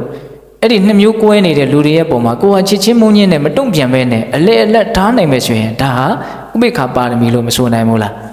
ဆိုနိုင်တော့အခုဘုရားလောက်အဲ့ဒါကျင့်တော်တာပဲလေသူ့ပုံမှာကောင်းတဲ့လူကိုလည်းဒီတိုင်းပဲဖြစ်အောင်သူ့ပုံမှာမကောင်းတဲ့လူကိုလည်းဒီတိုင်းပဲဖြစ်အောင်ကျင့်နိုင်တာဒါကြောင့်ဥပိ္ပခာတရားဒီအလွန်မြင့်မြတ်တယ်အလွန်အထွတ်ထိပ်ကြတယ်လို့ဆိုခြင်းတာသဘောပေါက်ရလားဦးဇင်းပြောတာအဲ့ဒါဥပိ္ပခာဘယ်နှမျိုးရှိပြီတော့နှစ်မျိုးရှိပြီနော်စောစောကပြောလိုက်တာကဗြဟ္မဝိဟာရဥပိ္ပခာအခုလည်းပဲဒါပြောနေတာကကိုယ့်အပေါ်မှာအကောင်းအဆိုးအမျိုးမျိုးကွဲနေကြတဲ့လူသားတွေရဲ့ပုံမှာတတ္တဝါတွေရဲ့ပုံမှာကိုကတော့အမျိုးမျိုးမကွဲပဲနဲ့ချစ်ချင်းမုန်းချင်းကင်းပြီးတော့ဥပိ္ပခာတရားနဲ့နေနိုင်အောင်ကြိုးစားတာဒါလည်းမြင့်မြတ်တဲ့ဥပိ္ပခာလို့မဆိုနိုင်ဘူးလားဆိုနိုင်တယ်ဟုတ်ရဲ့လားဒါမြင့်မြတ်တဲ့ဥပိ္ပခာပဲအဲ့တော့ဦးဇင်းတို့နောက်ထပ်ဥပိ္ပခာတစ်မျိုးထပ်ပြီးတော့ပြောကြည့်မယ်နော်နောက်ထပ်ပြောမယ့်ဥပိ္ပခာကပတ်ဝန်းကျင်ကလူသားတွေရဲ့အပေါ်မှာလစ်လျူရှုတဲ့ချစ်ချင်းမုန်းချင်းကင်းအောင်လုပ်တဲ့အနေအထားမျိုးမဟုတ်အဲ့ဒါကဘာလို့ဆိုတော့ကိုယ့်ရဲ့ခန္ဓာကိုယ့်ရဲ့တန်တန်မှာဖြစ်ပေါ်နေတဲ့ချမ်းသာခြင်းဆင်းရဲခြင်းကိုလစ်လျူရှုနိုင်တဲ့အနေအထားတော့ပေါ်ရလားအကြောင်းအမျိုးမျိုးကြောင့်တရားဓမ္မတို့အရင်တို့တွေမှာနော်စိတ်ချမ်းသာတာရှိတယ်စိတ်ဆင်းရဲတာရှိတယ်ခန္ဓာကိုယ်ကြီးချမ်းသာတာရှိတယ်ဆင်းရဲတာရှိတယ်နော်ဒီနေရာမှာချမ်းသာခြင်းဆင်းရဲခြင်းဆိုတဲ့ ဝေဒနာတရားတွေကတော့ဒါနန္တတ်တွေပေါ့နော်သို့တော့ခန္ဓာကိုယ်နဲ့ပတ်သက်ပြီးတော့ဆင်းရဲတာကိုဒုက္ခဝေဒနာခန္ဓာနဲ့ပတ်သက်ပြီးတော့ချမ်းသာတာကိုဒုက္ခဝေဒနာဟုတ်လားစိတ်နဲ့ပတ်သက်ပြီးတော့ချမ်းသာတာကိုသောမနတဝေဒနာစိတ်နဲ့ပတ်သက်ပြီးဆင်းရဲတာကိုဒေါမနတဝေဒနာဟောဒီခံစားချက်တွေဆိုတာအကြောင်းအမျိုးမျိုးကြောင့်တရားဓမ္မတို့ဦးဇင်းတို့ရဲ့ဘောမှာတွေ့ကြုံမှုမရှိဘူးလားရှိတယ်အဲ့ဒီတွေ့ကြုံနေရတဲ့ဒီဒုက္ခဒုက္ခတွေရဲ့အပေါ်မှာလေးလျူရှုနိုင်တဲ့အနေအထားဖြစ်အောင်ကြိုးစားတာဒုက္ခနဲ့တွေ့လို့လည်းပဲလောဘမဖြစ်စေရဘူးဒုက္ခနဲ့တွေ့လို့လည်းပဲငါဒေါသမဖြစ်စေရဘူးလောဘဒေါသဆိုတဲ့အစွန်းနှစ်ဖက်ကိုမနှဲမဲနဲ့ဟုတ်လားအဲ့ဒီဒုက္ခဒုက္ခကိုနားလေတဲ့အတိဉာဏ်ပညာနဲ့လေးလျူရှုနိုင်တဲ့ဥပေက္ခအဲ့ဒါကိုဦးဇင်းတို့ဝိပဿနာဥပေက္ခလို့ဒီလိုသုံးနိုင်တယ်ဝိပဿနာဆိုတာကထူးကဲတဲ့အမြင်တာမန်မြင်တဲ့အမြင်မဟုတ်ဘူးအဲ့ဒီထူးကဲတဲ့အမြင်ဆိုတာဒါဉာဏ်ကိုအဓိကရည်ညွှန်းတာပေါ့တာမန်ကသိတဲ့ဉာဏ်ပေါ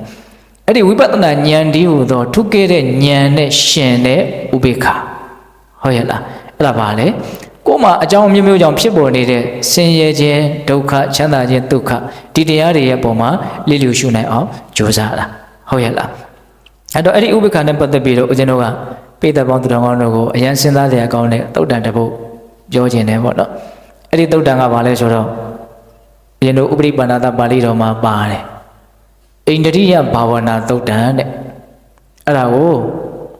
ကျေးတော်ရှင်ပါဝါခချုပ်ဆိုတော်ဘုရားကြီးဟောထားတာရှိတယ်ဣန္ဒြိယဘာဝနာတရားဆိုတာအဲ့ဒီထဲမှာအကျေတံဝတ်လေ့လာနိုင်တယ်ပေါ့အခုဦးဇင်းတို့ကတော့အကျဉ်းမြင့်လေးလောက်ပဲပြောပါအဲ့ဒီထဲမှာဥပိ္ပခာဆိုတဲ့အသုံးအနှုန်းမြတ်စွာဘုရားကိုယ်တိုင်ဟောခဲ့တာဟုတ်လားဘုရားရှင်ကိုရောမြတ်ကြီးခါရဘာမှာတောအုပ်ကြီးတစ်ခုမှာတရင်သုံးတဲ့အခါကျတော့နော်မြတ်စွာဘုရားရဲ့ထံတော်ဘာကိုဦးဇင်းတို့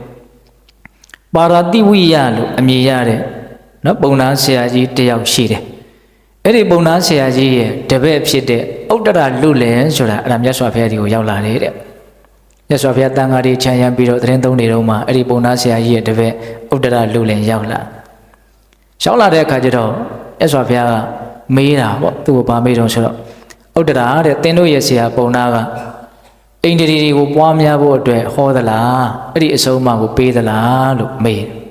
မေးတဲ့အခါကျတော့မြတ်စွာဘုရားတပည့်တော်တို့ဆရာကြီးကအိန္ဒြေကိုပွားများဖို့အတွက်ဟောပါတယ်ဗျာအေးဒါနဲ့ရင်မင်းတို့ရဲ့ဆရာကြီးကအိန္ဒြေကိုပွားများဖို့အတွက်ဘယ်လိုဟောတော့အဲ့လိုမေးတဲ့အခါကျတော့ဥတ္တရာကသူ့ဆရာရဲ့နော်နီလန်အယူဝါဒလို့ဆိုကြပါစို့အိန္ဒြေကိုဘယ်လိုပွားများရမလဲဆိုတာကိုပြောပ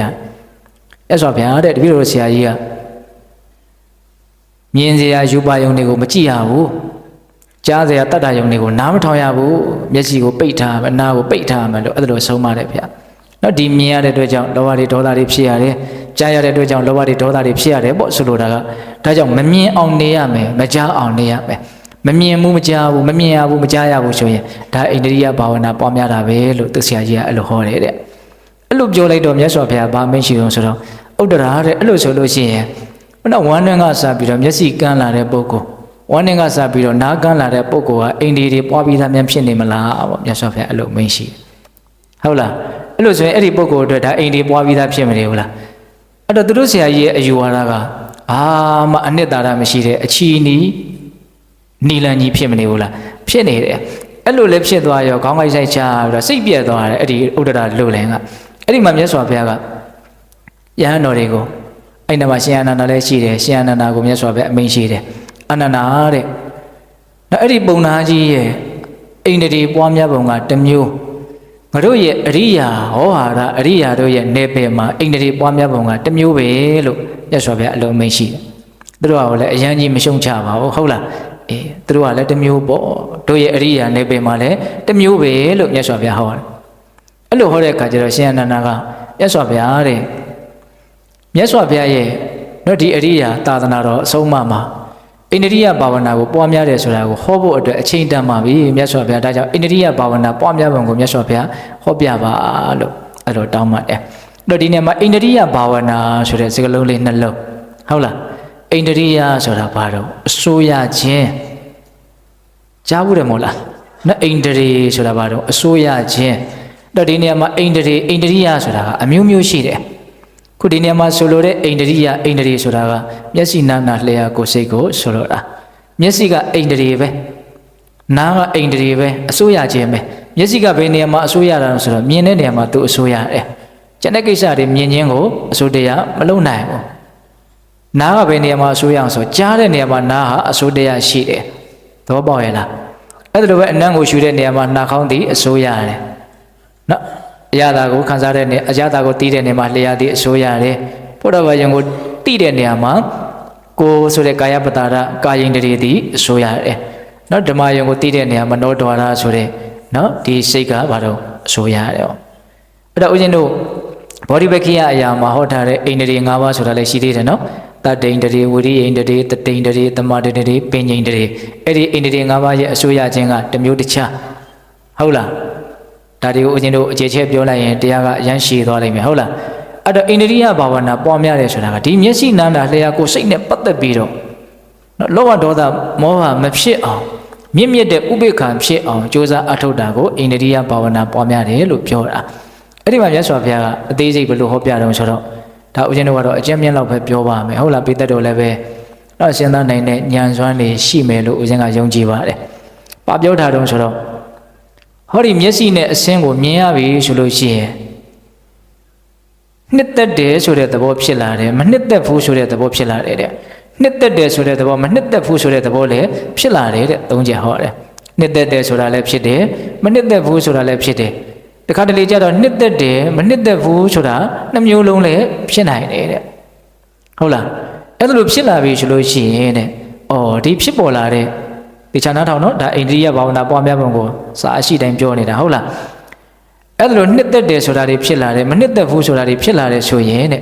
နှစ်သက်တယ်ဆိုတာလောဘပဲလေမနှစ်သက်ဘူးဆိုတာဒေါသပဲအဲ့ဒီလောဘဒေါသနှစ်သက်ခြင်းမနှစ်သက်ခြင်းဖြစ်လာရင်ဘယ်လိုစဉ်းစားရမလဲဆိုတော့ဟောဒီနှစ်သက်ခြင်းမနှစ်သက်ခြင်းဆိုတဲ့တရားတွေဟာနော်အကြောင်းတရားတွေကြောင့်ဖြစ်ပေါ်လာတဲ့အကြောင်းတရားတွေကပြုပြင်လိုက်လို့အကြောင်းတရားတွေကအကျိုးကျေးဇူးပြုလိုက်လို့ငကိုကမရှိဘူးအခုမှဖြစ်လာတဲ့သင်္ခတတရားတွေအကြောင်းတရားတွေကပြုပြင်လို့ဖြစ်နေတာဟုတ်လားပြီးတော့ဟောဒီနှစ်သက်ခြင်းမနှစ်သက်ခြင်းဆိုတဲ့တရားတွေဟာဩလာရိကအလွန်ကြမ်းတမ်းယုံရင်းတဲ့တရားတွေနော်သင်္ခတလို့နားလည်လိုက်တဲ့သင်္ခတဆိုတာအကြောင်းတရားတွေကြောင့်ဖြစ်လာတာသူဘွားနဲ့ဖြစ်လာတာမဟုတ်ဘူးဖြစ်เสียအကြောင်းရှိလို့ဖြစ်လာတာနောက်ဒုတိယစဉ်းစားမှာဒီဖြစ်လာတဲ့နှစ်သက်ခြင်းမနှစ်သက်ခြင်းဒီကြမ်းတမ်းနေတဲ့ဩလာရိကယုံရင်းကြမ်းတမ်းနေတဲ့ဒါကခံစားတတ်ဖို့တော့လိုတယ်ဟုတ်လားနောက်ဦးဇင်းတို့ဘာပြောတော့ဆိုတော့ပရိစ္ဆသမုပ္ပန္နတဲ့ဖြစ်เสียအကြောင်းတရားတွေကိုအခြေခံပြီးတော့ဖြစ်ပေါ်နေတဲ့အကျိုးဆက်တွေပေါ့အကြောင်းအကျိုးသဘာဝတွေ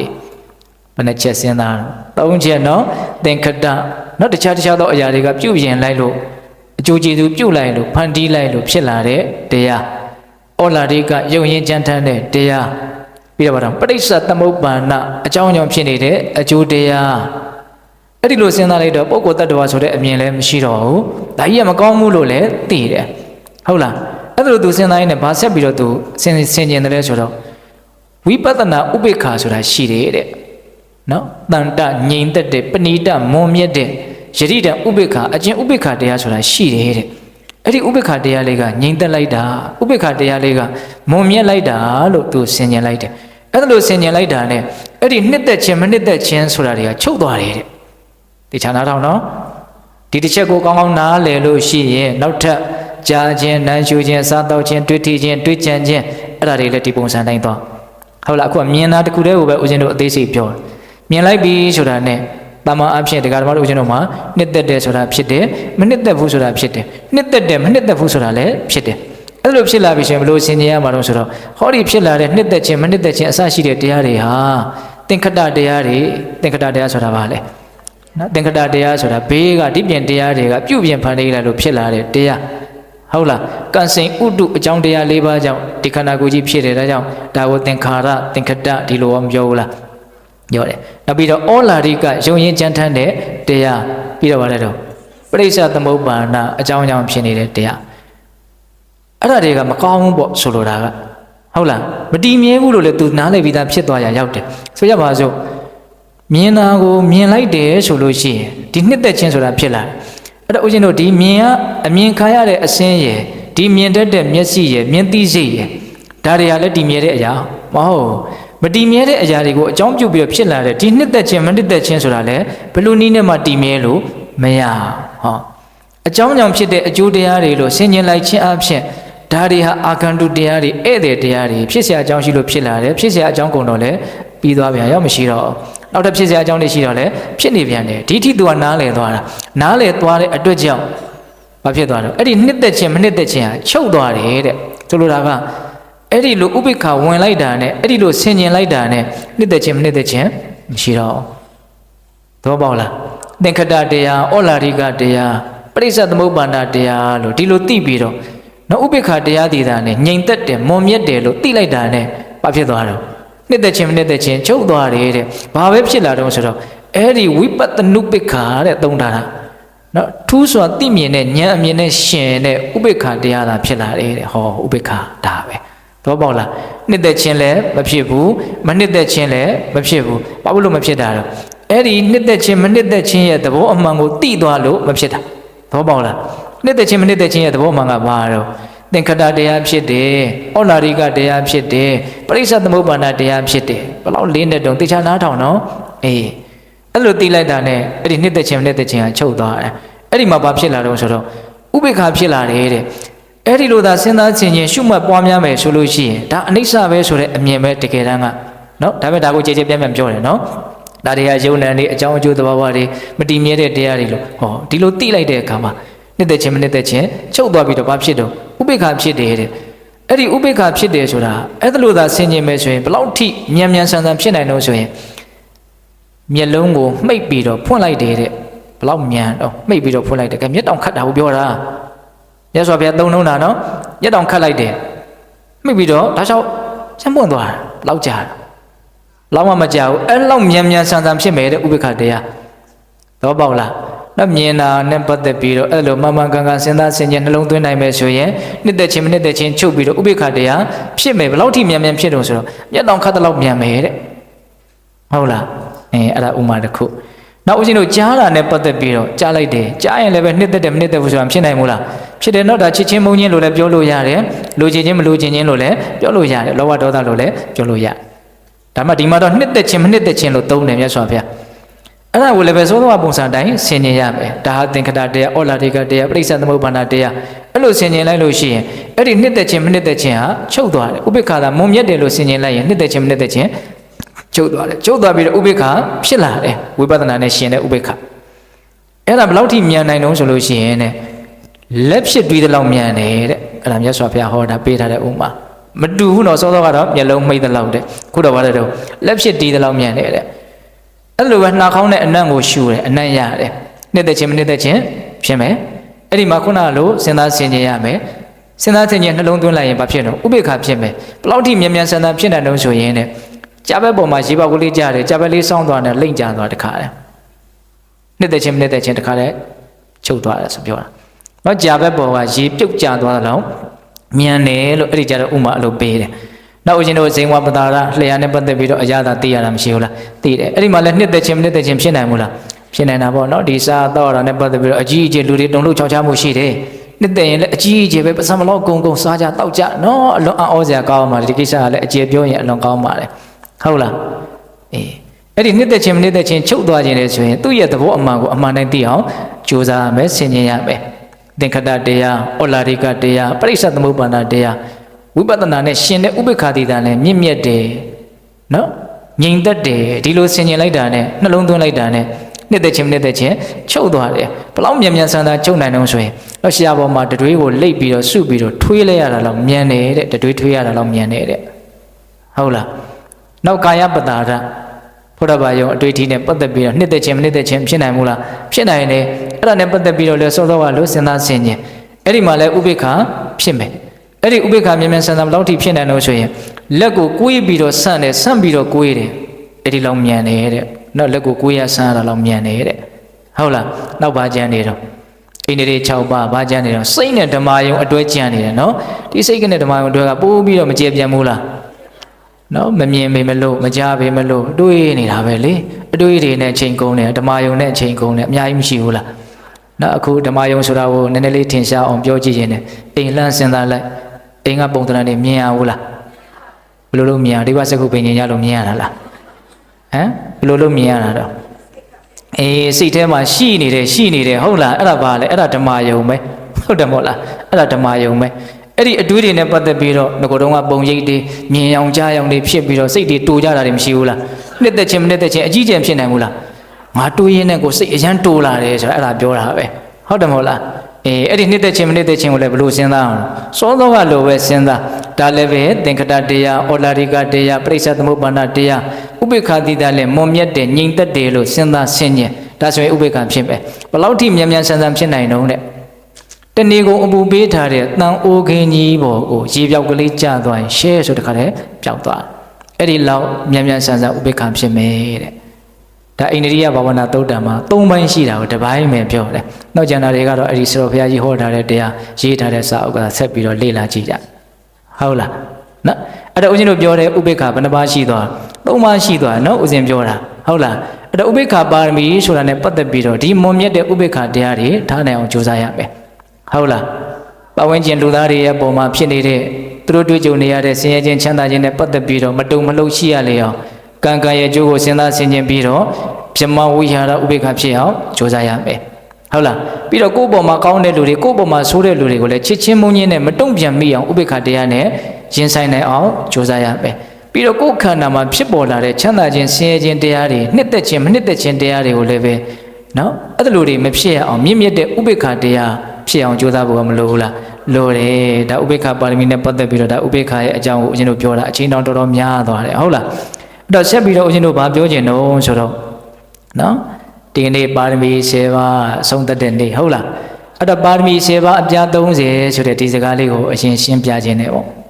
့နော်ပါရမီ10ပါးအပြား30နော်ပါရမီ10ပါးကိုထပ်ပြီးတော့နော်အသေးစိတ်နော်ပြားလိုက်မယ်ဆိုလို့ရှိရင်30ထိရမယ်ပေါ့အဲ့တော့ဆိုလိုတာကတပါးတပါးလင်3ပါးကွဲသွားတယ်ဆိုတဲ့အဓိပ္ပာယ်အဲ့တော့ဒါနပါရမီကိုအရင်တို့ရှင်းကြည့်မယ်ဆိုလို့ရှိရင်ရိုးရိုးလှူတဲ့တန်းတယ်ဆိုရင်ဒါဒါနပါရမီကိုယ့်ရဲ့ကိုယ်အင်္ဂါကြီးငယ်အစိပ်အပိုင်းကိုအထိခိုက်ခံအဆုံးရှုံးခံပြီးတော့လှူမဲ့တမ်းမယ်ဆိုရင်ဒါနဥပပါရမီကိုယ့်ရဲ့အသက်ကိုတောင်အဆုံးရှုံးခံပြီးတော့လှူမဲ့ဆိုရင်တော့ဒါနပရမတ္ထပါရမီဒါနပါရမီ၃ပါးကိုရသွားအဲ့လိုပဲသီလပါရမီပိတ္တတို့ဉာဏ်မနှဲပါဘူးအလုံးနားလေပြီးသားဖြစ်မယ်လို့ထင်တယ်နော်ရိုးရိုးသီလစောင့်တည်ရင်သီလပါရမီရိုးရိုးပဲနော်ကိုယ့်ရဲ့ကိုယ်အင်္ဂါကြီးငယ်အစိပ်ပိုင်းတစ်ခုကိုအဆုံးရှုံးအစွတ်လို့ခံပြီးတော့အဆုံးရှုံးခံပြီးတော့သီလကိုစောင့်တည်မယ်ဆိုရင်သီလဥပပါရမီအသက်ကိုတောင်သေခြင်းသေပါစေဆိုအသက်စွန့်ပြီးတော့သီလကိုစောင့်ထိန်မယ်ဆိုရင်တော့သီလဥပပါရမီကျန်တဲ့ပါရမီကိုဒီတိုင်းနားလည်ရမယ်ဒါဆိုရင်ပါရမီ10ပါးအပြား30အဲ့တော့ဒီပါရမီတရားတွေမြင့်မြတ်တဲ့လုပ်ငန်းတွေလုပ်ကြတဲ့နေရာမှာတချို့ကဘလို့ရည်ရွယ်ချက်တွေနဲ့လုပ်ကြတာတော့ဆိုတာကိုမစင်သားမိကြဘူးเนาะဒါစင်သားမိရဲ့အလွန်ကောင်းတယ်အဲ့ဒီရည်ရွယ်ချက်ပေါ်မှာမူတည်ပြီးတော့အဲ့ဒီရည်ရွယ်ချက်ပေါ်မှာမူတည်ပြီးတော့ကိုလှုပ်လိုက်တဲ့ဒီမြင့်မြတ်တဲ့လုပ်ငန်းစဉ်အလွန်တန်ဖိုးကြီးတဲ့ဒီလုပ်ငန်းစဉ်ကြီးဟာအယုတ်အလတ်အမြတ်ဆိုတော့၃မျိုးကွဲပြားသွားရတယ်ဒါနပဲဖြစ်ဖြစ်သီလပဲဖြစ်ဖြစ်နိခမပညာဝိရိယခန္တီသစ္စာအဋ္ဌာမေတ္တာဥပေက္ခဘယ်တရားပဲဖြစ်ဖြစ်ပေါ့နော်အဲ့ဒီတရားတွေကိုနော်အချမ်းရံအကျော်စောကိုလိုလားတဲ့စိတ်နဲ့လုပ်မယ်ဆိုလို့ရှိရင်အဲ့ဒါဘာလို့ခေါ်မလို့အယုတ်ဘေးတတို့ရဲ့ဒီဖိတ်စာထဲမှာရေးထားတာလူတိုင်းဖတ်ပြီးထင်ပါတယ်ဟုတ်လားယတကာမတာယအကျော်စောကိုလိုသောစိတ်ဖြင့်ပုဋ္ဌိတံဖြစ်စီအပ်သည်ရှိသောဟိနံအယုတ်ဒီဆိုတာအဲ့ဒါကိုပြောတာဟုတ်လားမြင့်မြတ်တဲ့အလုပ်ကိုလုပ်တော့လုပ်တယ်ဒါပေမဲ့ရည်ရွယ်ချက်ကဘာတော့နာမည်ကြီးနေတာလေသူများသိသိချင်တာဟုတ်လားခက်တာဒီစိတ်ကတော်တော်ခက်တာဒါသူများမပြောပါဘူးကိုယ့်အကိုစဉ်းစားပြောတာပါဟုတ်လားတော်တော်ခက်တဲ့စိတ်ဟုတ်လားလူတွေကကိုယ့်အကြောင်းကိုသူများအလွန်သိသိချင်တယ်ကိုယ့်အကြောင်းသူများသိအောင်ကြိုးစားနေရတယ်နဲ့ကိုယ့်အကြောင်းကိုဘာမှသိပြီးတော့ကောင်းကောင်းကံကမသိလိုက်ဒီတိုင်းသွားနေတာဟုတ်ရဲ့လားဒါကြောင့်ပိဿပေါင်းသူတော်ကောင်းတို့အချမ်းရံကြော်သောကိုလိုလားတဲ့စိတ်နဲ့လုံးမဲ့ဆိုရင်ဒါအယုတ်ပဲတဲ့ဟုတ်လားပုံညာဖလကမ္မတာယကုသိုလ်ဤအကျိုးကိုလိုလားတဲ့စိတ်နဲ့လုံးမဲ့ဆိုလို့ရှိရင်တော့ဘာတော့မစ္စည်းမှာအလတ်ဒီတဲ့ဒါပါပြောတော့ငါကောင်းတာလုပ်တာကောင်းတာလုပ်ရင်တော့ငါခံစားရမှာငါတော်တော်ဟုတ်အောင်မှာနော်ကောင်းမှုရဲ့အကျိုးဆက်ကိုလိုလားတဲ့စိတ်နဲ့လုပ်တာဒါလည်းလောဘချမ်းချမ်းထားတာသို့သောသောကအချမ်းချမ်းကြောသောကိုလိုလားတဲ့စိတ်နဲ့ဆိုင်တော့သူက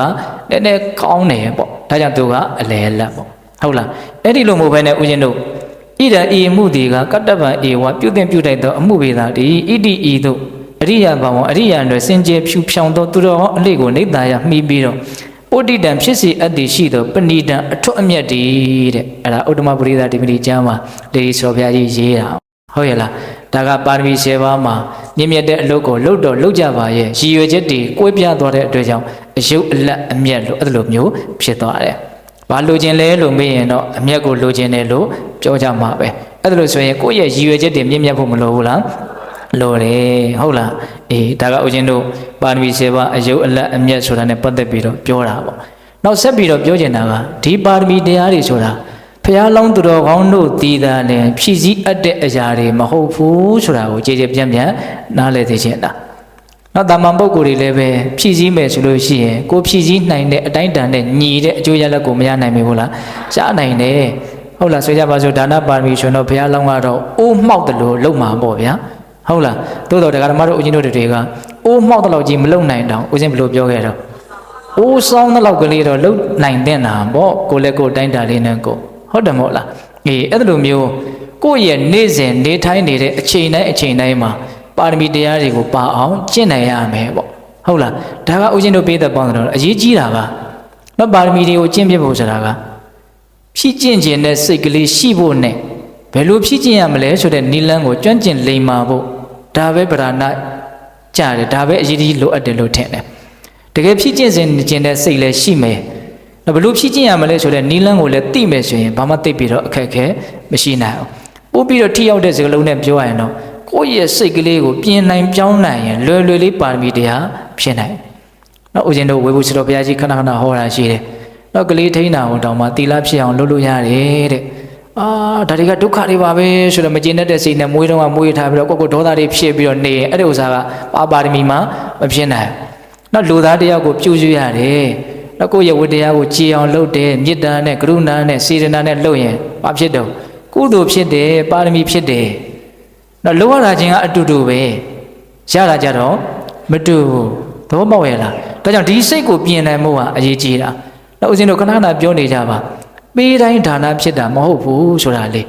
ေဒီအချက်နဲ့ကြံတာတွေကိုနှိုင်းရှင်ပြီးတော့စဉ်းစားသိချင်းလို့ဒါကိုဥမာအနေပြောတာပါဆိုကြပါစို့ပေးလိုက်တယ်ပေးတိုင်းဒါနမဖြစ်ဘူးတော့တနက်နဲ့ချိန်ဒါနဲ့ထောက်ပြီးတော့တောင်မပေးရဘူးလားပေးရတယ်ပေးတော့ပေးလိုက်ရတယ်ဒါနဖြစ်သလားဘာလို့ဖြစ်တာကောင်းမြတ်တဲ့စေနာဘာမှမပါပဲနဲ့ဟုတ်တယ်မဟုတ်လားပေးတော့ပေးလိုက်တာပဲတခါကြောက်လို့ပေးတာရှိတယ်မကောင်းတဲ့လို့ပေးရတာရှိတယ်အာနာလို့ပေးရတာရှိတယ်ထောင်မြင်လို့ရာဆွန့်တာရှိတယ်အမျိုးမျိုးပေးခြင်းတွေ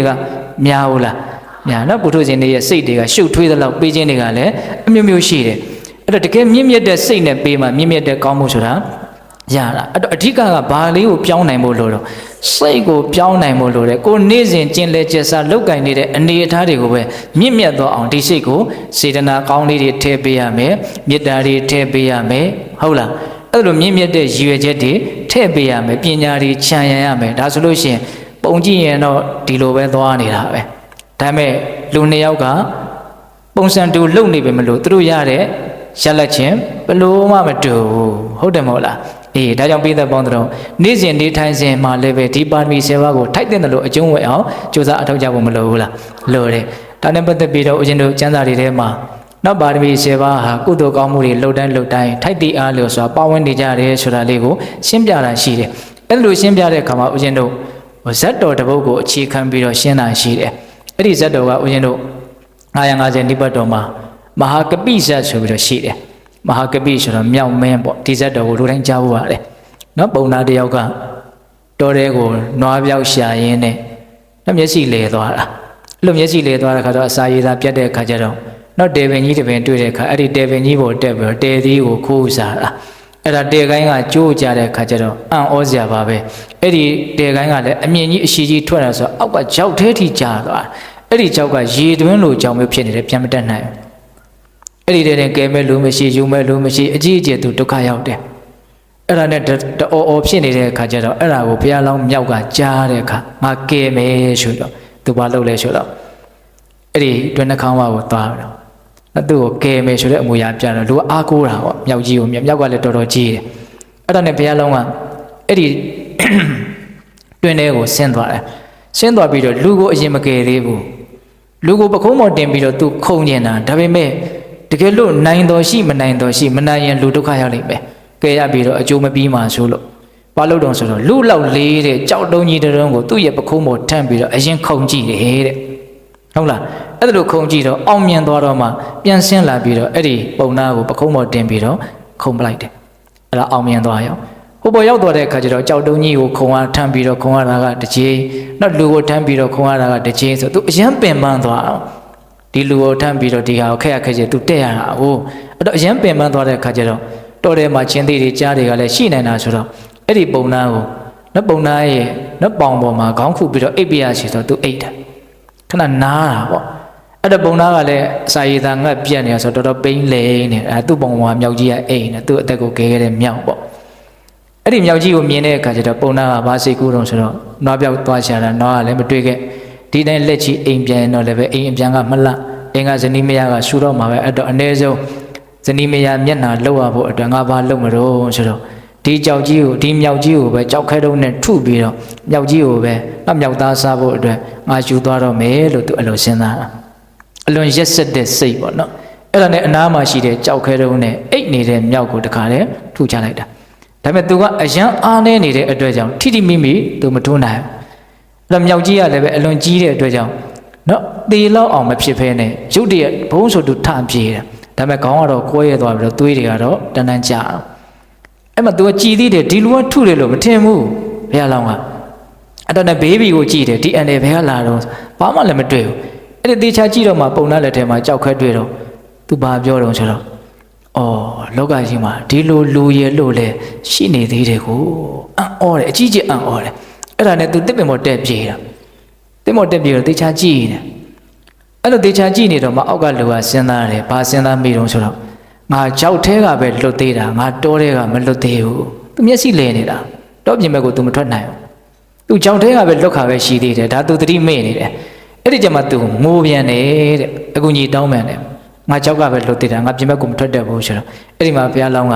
အဲ့လိုဆိုရင်တင်းနဲ့အတူတူတော့ငါလိုက်ပြီးတော့လမ်းမပြရဲတော့ဘူ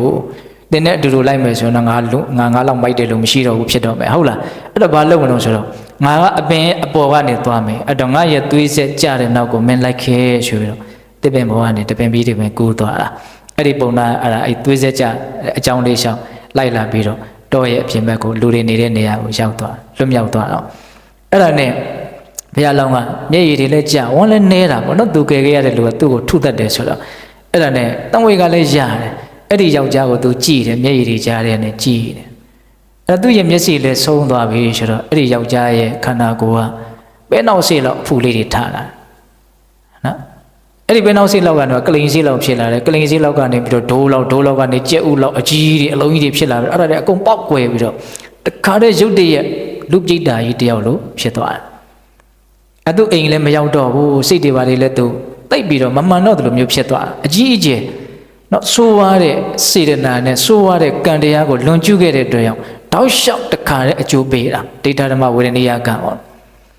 နော်အဲ့ဒါနဲ့သူတောင်းစားပြီးတော့လူပြိတ္တာကြီးတယောက်လိုဖြစ်သွားလူရုပ်ကိုလုံးဝမပေါက်တော့တခါတည်းအဲ့လိုဖြစ်သွားတာအဲ့ဒါဘယ်နှစ်နှစ်လောက်ကြာအောင်သူခံရတော့ဆိုတော့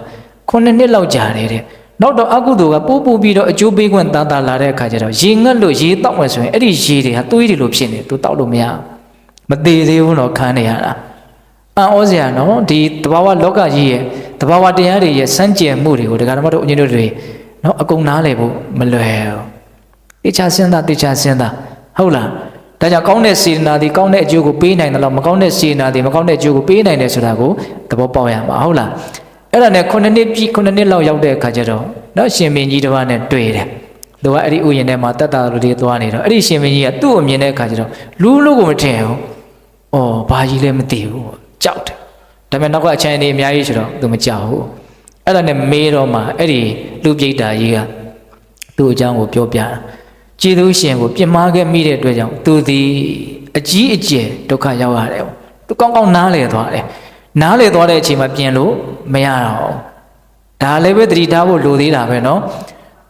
အမြဲတမ်းနားမလဲပဲနေနေတာမဟုတ်ဘူးနားလည်သွားတဲ့အချိန်မှာတချို့အမှားတွေကပြင်ဖို့အရန်ခက်သွားတယ်ပေါ့အဲ့ဒါလိုသူ့ရဲ့အကြောင်းတွေကိုပြောပြရင်းနဲ့မျက်ရည်ဆက်လက်နဲ့ပြောပြရင်းနဲ့ပဲမြေကြီးကသူ့ကိုဟာလာဟင်းလင်းပေးတယ်တဲ့တခါတည်းပြုတ်ကျသွားတယ်ဝေကြီးငယ်ရောက်သွားတယ်အကျိုးပေးတာတွေကကြောက်စရာကောင်းတယ်ပေါ့နော်အဲ့ဒီဇတ်တော်ကိုထုတ်နှုတ်ပြီးတော့ပြကြတယ်ပေါ့ပါရမီ7ပါးနဲ့ပတ်သက်ပြီးတော့ တော့ဘုရားလောင်းသူတော်ကောင်းကြီးဒီမြောက်ကြီးကပုံနာကိုကဲတဲ့နေရာမှာပါရမီ10ပါးလုံးအကျုံးဝင်တယ်ဟုတ်လားတော့သူ့ရဲ့အသက်ကိုတောင်စွန့်ပြီးတော့နော်သူ့ကိုကဲခဲ့တာဒါဒါနပါရမီလို့ဆိုရမယ်တဲ့လှုပ်တဲ့လှုပ်ထိုက်တာကိုလှုပ်တာဟာသီလပါရမီလို့ဆိုရမယ်တဲ့နော်စွန့်လွတ်နိုင်တဲ့စွမ်းအားနဲ့လှုပ်တာဒီနိခမပါရမီလို့ဆိုရမယ်ရောနော်ဒီလိုလှုပ်တဲ့နေရာမှာသူ့မှာပညာရှိတယ်နောက်ကြောက်ခဲကြီးအရင်ပိုးပြီးတော့သူတက်ကြည့်သေးတယ်ဒါလည်းပဲပါတော့ပညာပါရမီပေါ့လုံးလကြိုးစားကြုတ်ကုတ်အထုတ်မှုမရှိဘဲနဲ့လည်းဒါအထောက်မမြောက်နိုင်ဘူးဒါကြောင့်ဝိရိယပါရမီရှိတယ်တဲ့ပြီးတော့ပါရမီလာတော့နော်ခန္တီနော်ခန္တီတရားနော်ခန္တီတရားကပါတော့တိခတ်မှုသူတိခတ်မှုမရှိဘူးလားရှိတယ်တိခတ်မှုမှာအကြီးအကျယ်ရှိတာပဲဟုတ်လားခန္တီပါရမီလည်းပါတယ်ပြီးတော့ပါတော့သစ္စာဆိုတာဒါမှန်မှန်ကန်ကန်သူလုံးမယ်သူ့ကိုလုံးမယ်လို့ပြောပြီးရင်ကယ်မယ်လို့ပြောပြီးရင်ကယ်လိုက်တာပဲဟုတ်တယ်မဟုတ်လားကယ်မယ်လို့ဆုံးဖြတ်ထားတယ်ကယ်တယ်နောက်အဋိဋ္ဌံဆိုတာကလည်းပဲဒီလုပ်ငန်းတစ်ခုကိုပြီးမြောက်အောင်သူဆောင်ရွက်တယ်မပြီးမြောက်ခင်ကြားမှာအခက်အခဲဆိုတာသူ့မှာတွေ့ရတာပဲသို့တော့အဲ့ဒီအခက်အခဲကိုသူကျော်လွှားနိုင်တယ်ကြောက်တောင်ကြီးများဒါဥပ္ပအဋိဋ္ဌံပါရမီနေ့ကဦးဇင်းတို့အခြေတုံပြောပြီးသားပါပဲဟုတ်လားအဲ့တော့ဦးဇင်းတို့ပေးတဲ့ပေါင်းတော့အဋိဋ္ဌံလည်းပါတယ်မေတ္တာကတော့အရင်ကံကိုရှိနေတယ်မေတ္တာမရှိရင်ဘယ်လိုမှကယ်မှာမဟုတ်ပြီးတော့ဥပိ္ပခာဆိုတာလည်းပဲအထိုက်လျောက်သူမပါဘူးလားပါတာပဲနော်အော်အလွန်မိုက်တဲ့တတ္တဝါနော်အလွန်မိုက်တဲ့တတ္တဝါချစ်ခင်မှုမျက်နှာမှုလည်းရှိတယ်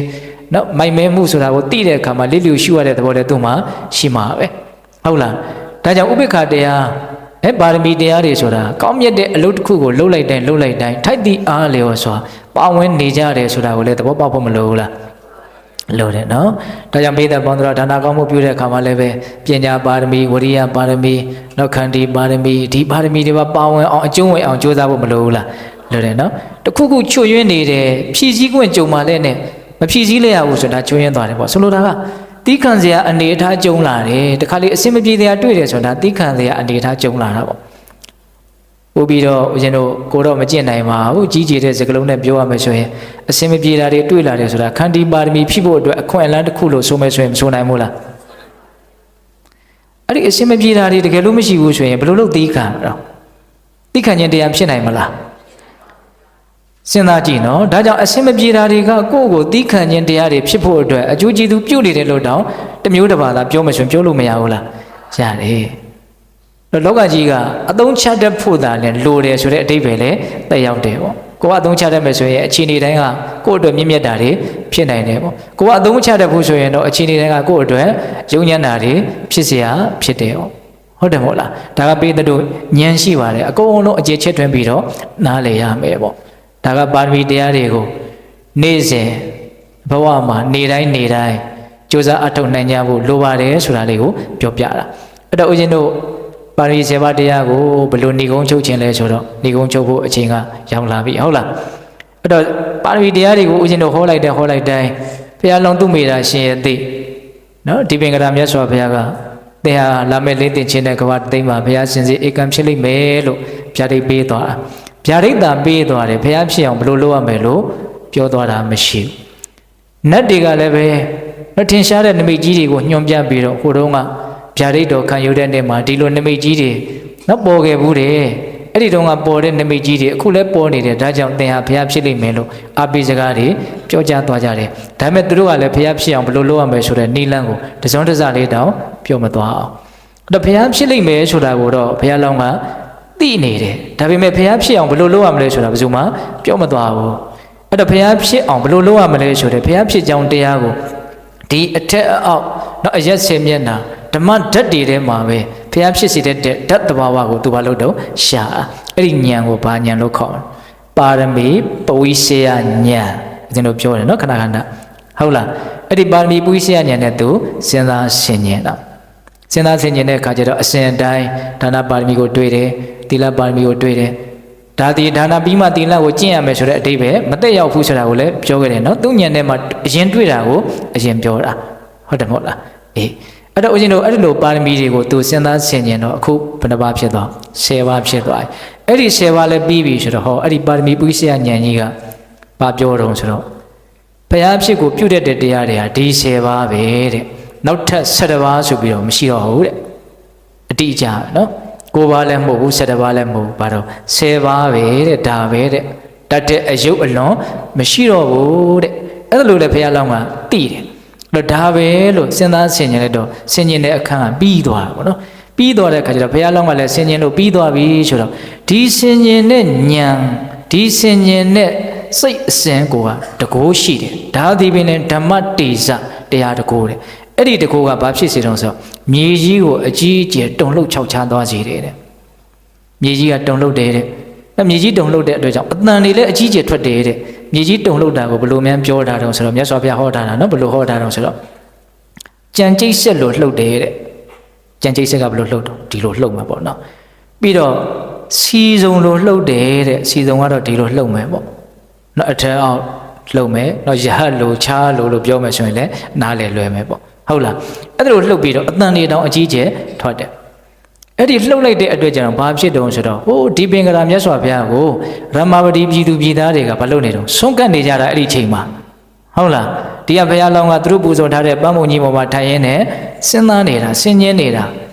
အဲ့ဒီစဉ်းစားဆင်ញင်းတဲ့တရားတကိုးကြောင့်မြေကြီးကအကြီးကျယ်လှုပ်တယ်မြေကြီးလှုပ်တဲ့အတွက်ကြောင့်အဲ့ဒီမှာဆုံးကပ်ဖို့တွေ့ထားတဲ့ဆွန်အိုးတွေဟင်းအိုးတွေပေါက်ရည်အိုးတွေအကုန်လုံးစိန်အိုးကြီးတွေစီအိုးတွေအကုန်ကွဲတယ်တဲ့မှုံမှုံညက်ညက်ကိုကြည်သွားတယ်လူတွေလည်းပဲအကုန်လုံးလဲကြကွဲကြအဲ့ဒါအကြီးကျယ်ဖြစ်တယ်အလန့်ညတယ်တဲ့လူတွေဟာဒီလောက်ကြီးလှုပ်တာတခါမတွေ့ဘူးပေါ့အဲ့ဒါနဲ့အကုန်လုံးကြောက်လန့်ပြီးတော့မြတ်စွာဘုရားကြီးကိုအကုန်စုဝေးကြတယ်တဲ့အဲ့ဒီပင်ကရာမြတ်စွာဘုရားကြီးကိုစုဝေးပြီးတော့မြတ်စွာဘုရားဒီလိုမြေကြီးလှုပ်တာတပည့်တော်တို့အတွက်ဆိုးဖို့လားကောင်းဖို့လားမေးတာမေးတော့မှမြတ်စွာဘုရားကဘာမှပူပဲမနေကြနဲ့ဒါဘုရားရှင်စီဧကံဖြစ်လိမ့်မယ်လို့ငါဘုရားတွေပေးခဲ့တယ်သူ့မိတာယတိကဘုရားဖြစ်ကြောင်းနိလန်ကောင်းပါရမီတရားတွေကိုစဉ်းစားဆင်ခြင်တဲ့လက်ဆင်ခြင်မှုရဲ့အစွမ်းတတ္တိကြောင့်ဒီကဘာမြေကြီးတုံလှုပ်တာမှနော်လောကဓာတ်1000တောင်လှုပ်တယ်တဲ့နော်လှုပ်တာတပိသက်ပေါင်းသူတော်ကောင်းတို့မြင့်မြတ်တဲ့လုပ်ငန်းတွေကိုလုံးမယ်ဘလို့လုပ်ရမယ်လို့စဉ်းစားတာနဲ့တော့မှနော်တဘာဝလောကကြီးကအဲ့လိုအတိအမှန်ပြုတ်ရတာအတိအမှန်မပြုတ်လို့ကိုမရအောင်နော်ကဘာကင်လှုပ်တာနော်1000တောင်လှုပ်တယ်လို့ဆိုတယ်နော်ဘလောက်စွမ်းအတ္တိရှိတဲ့တရားတွေလဲဆိုတာကိုတတိလေးထားစေခြင်းလို့ဒါကိုဦးဇင်းကအလေးနဲ့ကလေးပြောနေတာဟုတ်လားအဲ့တော့ဒီလောက်စွမ်းအားရှိတဲ့တရားတွေကိုကိုကျင့်မယ်ဆိုလို့ရှိရင်ကိုဟာအများကြီးချမ်းသာမှုအကျိုးရှိမှုမရနိုင်မေဘူးလားရနိုင်တယ်နောက်ဆုံးအဓိကလိုလားအပ်တဲ့အကျိုးကျေးဇူးကတော့ဒီဘဝဝိဒုက္ခချုပ်ငြိမ်းပြီးတော့ချမ်းသာတဲ့ချမ်းသာမှန်ကိုရရှိဖို့ပဲဟုတ်တယ်မို့လားအဓိကရွေချက်ကအဲ့ဒါပဲဘယ်လိုကောင်းမြတ်တဲ့အလုပ်ကိုပဲလုပ်တည်ဖြစ်စေကမူကောင်းမြတ်တဲ့ရွေချက်ရှိဖို့ကတော့အလွန်အရေးကြီးတယ်အဲ့ဒီကောင်းမြတ်တဲ့ရွေချက်ကဘာတော့ဒုက္ခချုပ်ဖို့ပဲနော်ဒုက္ခကဒီခန္ဓာကိုယ်ကြီးပဲဒီခန္ဓာဘဝမျိုးဟာဒုက္ခပဲဟုတ်တယ်မို့လားနော်ဒါကြောင့်ဒုက္ခချုပ်ငြိမ်းရေးကိုရည်ညွှန်းပြီးတော့တရားဓမ္မတို့ဦးဇင်းတို့တွေကကြိုးစားကြရမယ်ဘယ်လုပ်ကိုကြိုးစားရမလို့ပါရမီအလုပ်အဲ့ဒါပါရမီဆိုတာစစရင်နေ့ကဘာပြောခဲ့တော့မြင့်မြတ်သူတို့ရဲ့လုပ်ငန်းပရမဏကမ္မပါရမီမြင့်မြတ်သူတို့ရဲ့လုပ်ငန်းမြင့်မြတ်သူတို့ရဲ့အလုပ်မြင့်မြတ်တဲ့အလုပ်တနည်းအားဖြင့်ပါရဆိုတဲ့နိဗ္ဗာန်တည်းဟူသောတစ်ဖက်ကန်းကိုရောက်အောင်ပို့နိုင်တဲ့အလုပ်တွေမို့လဲပါရမီဟုတ်ရဲ့လားဒါကြောင့်မြင့်မြတ်တဲ့ဒီလုပ်ငန်းစဉ်ကြီး10ရပ်နိဗ္ဗာန်တည်းဟူသောတစ်ဖက်ကန်းဒုက္ခခတ်သိငြိမ်းရာတစ်ဖက်ကန်းတည်းဟူသောနိဗ္ဗာန်ဒါကိုရစီရောက်စေနိုင်တဲ့ပါရမီတရားတွေကိုဆွမ်းအားရှိသမျှကျင့်ကြံကြုတ်ကိုအထောက်ပြီးတော့ဖြည့်ဆည်းကြဖို့မလိုဘူးလားလိုပါတယ်ဒါကြောင့်ဒီနေ့လည်းပဲအလုံးသောပိဋကပေါင်းသူတော်ကောင်းတို့ဥပေက္ခတရားနဲ့ပတ်သက်ပြီးတော့ဒါနာယူကြည်ညိုခဲ့ကြပြီနော်ဒါကြောင့်10ညတိုင်းနော်ဒါနာသီလနိက္ခမ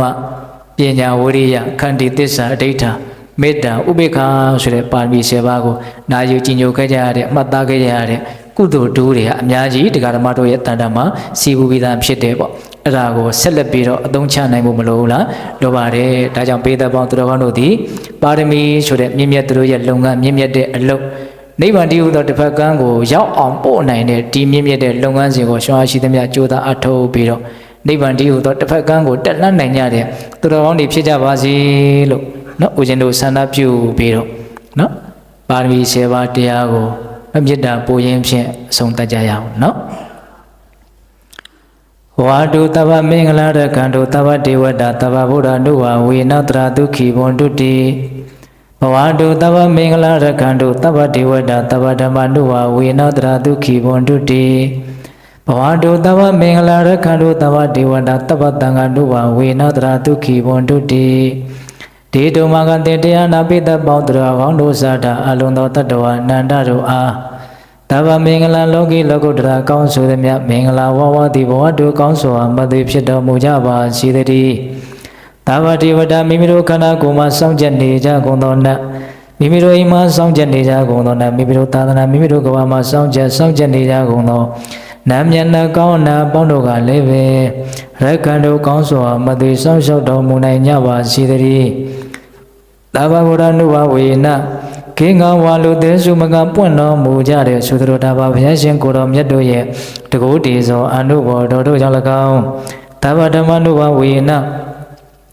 မေလီတံဘူလီတံနိဗ္ဗာန်ပရိတိဝဆိုသောစေတံတော်တရားတော်မြတ်တို့ရဲ့တကုတေဇောအနုဘောတော်တို့ကြောင့်၎င်း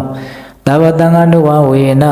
မေကတံလေးရောက်ဗလတံလေးရောက်ဆိုသောရှေယောတော်ရိယတံဃာရှင်မြတ်တို့နှင့်တကွ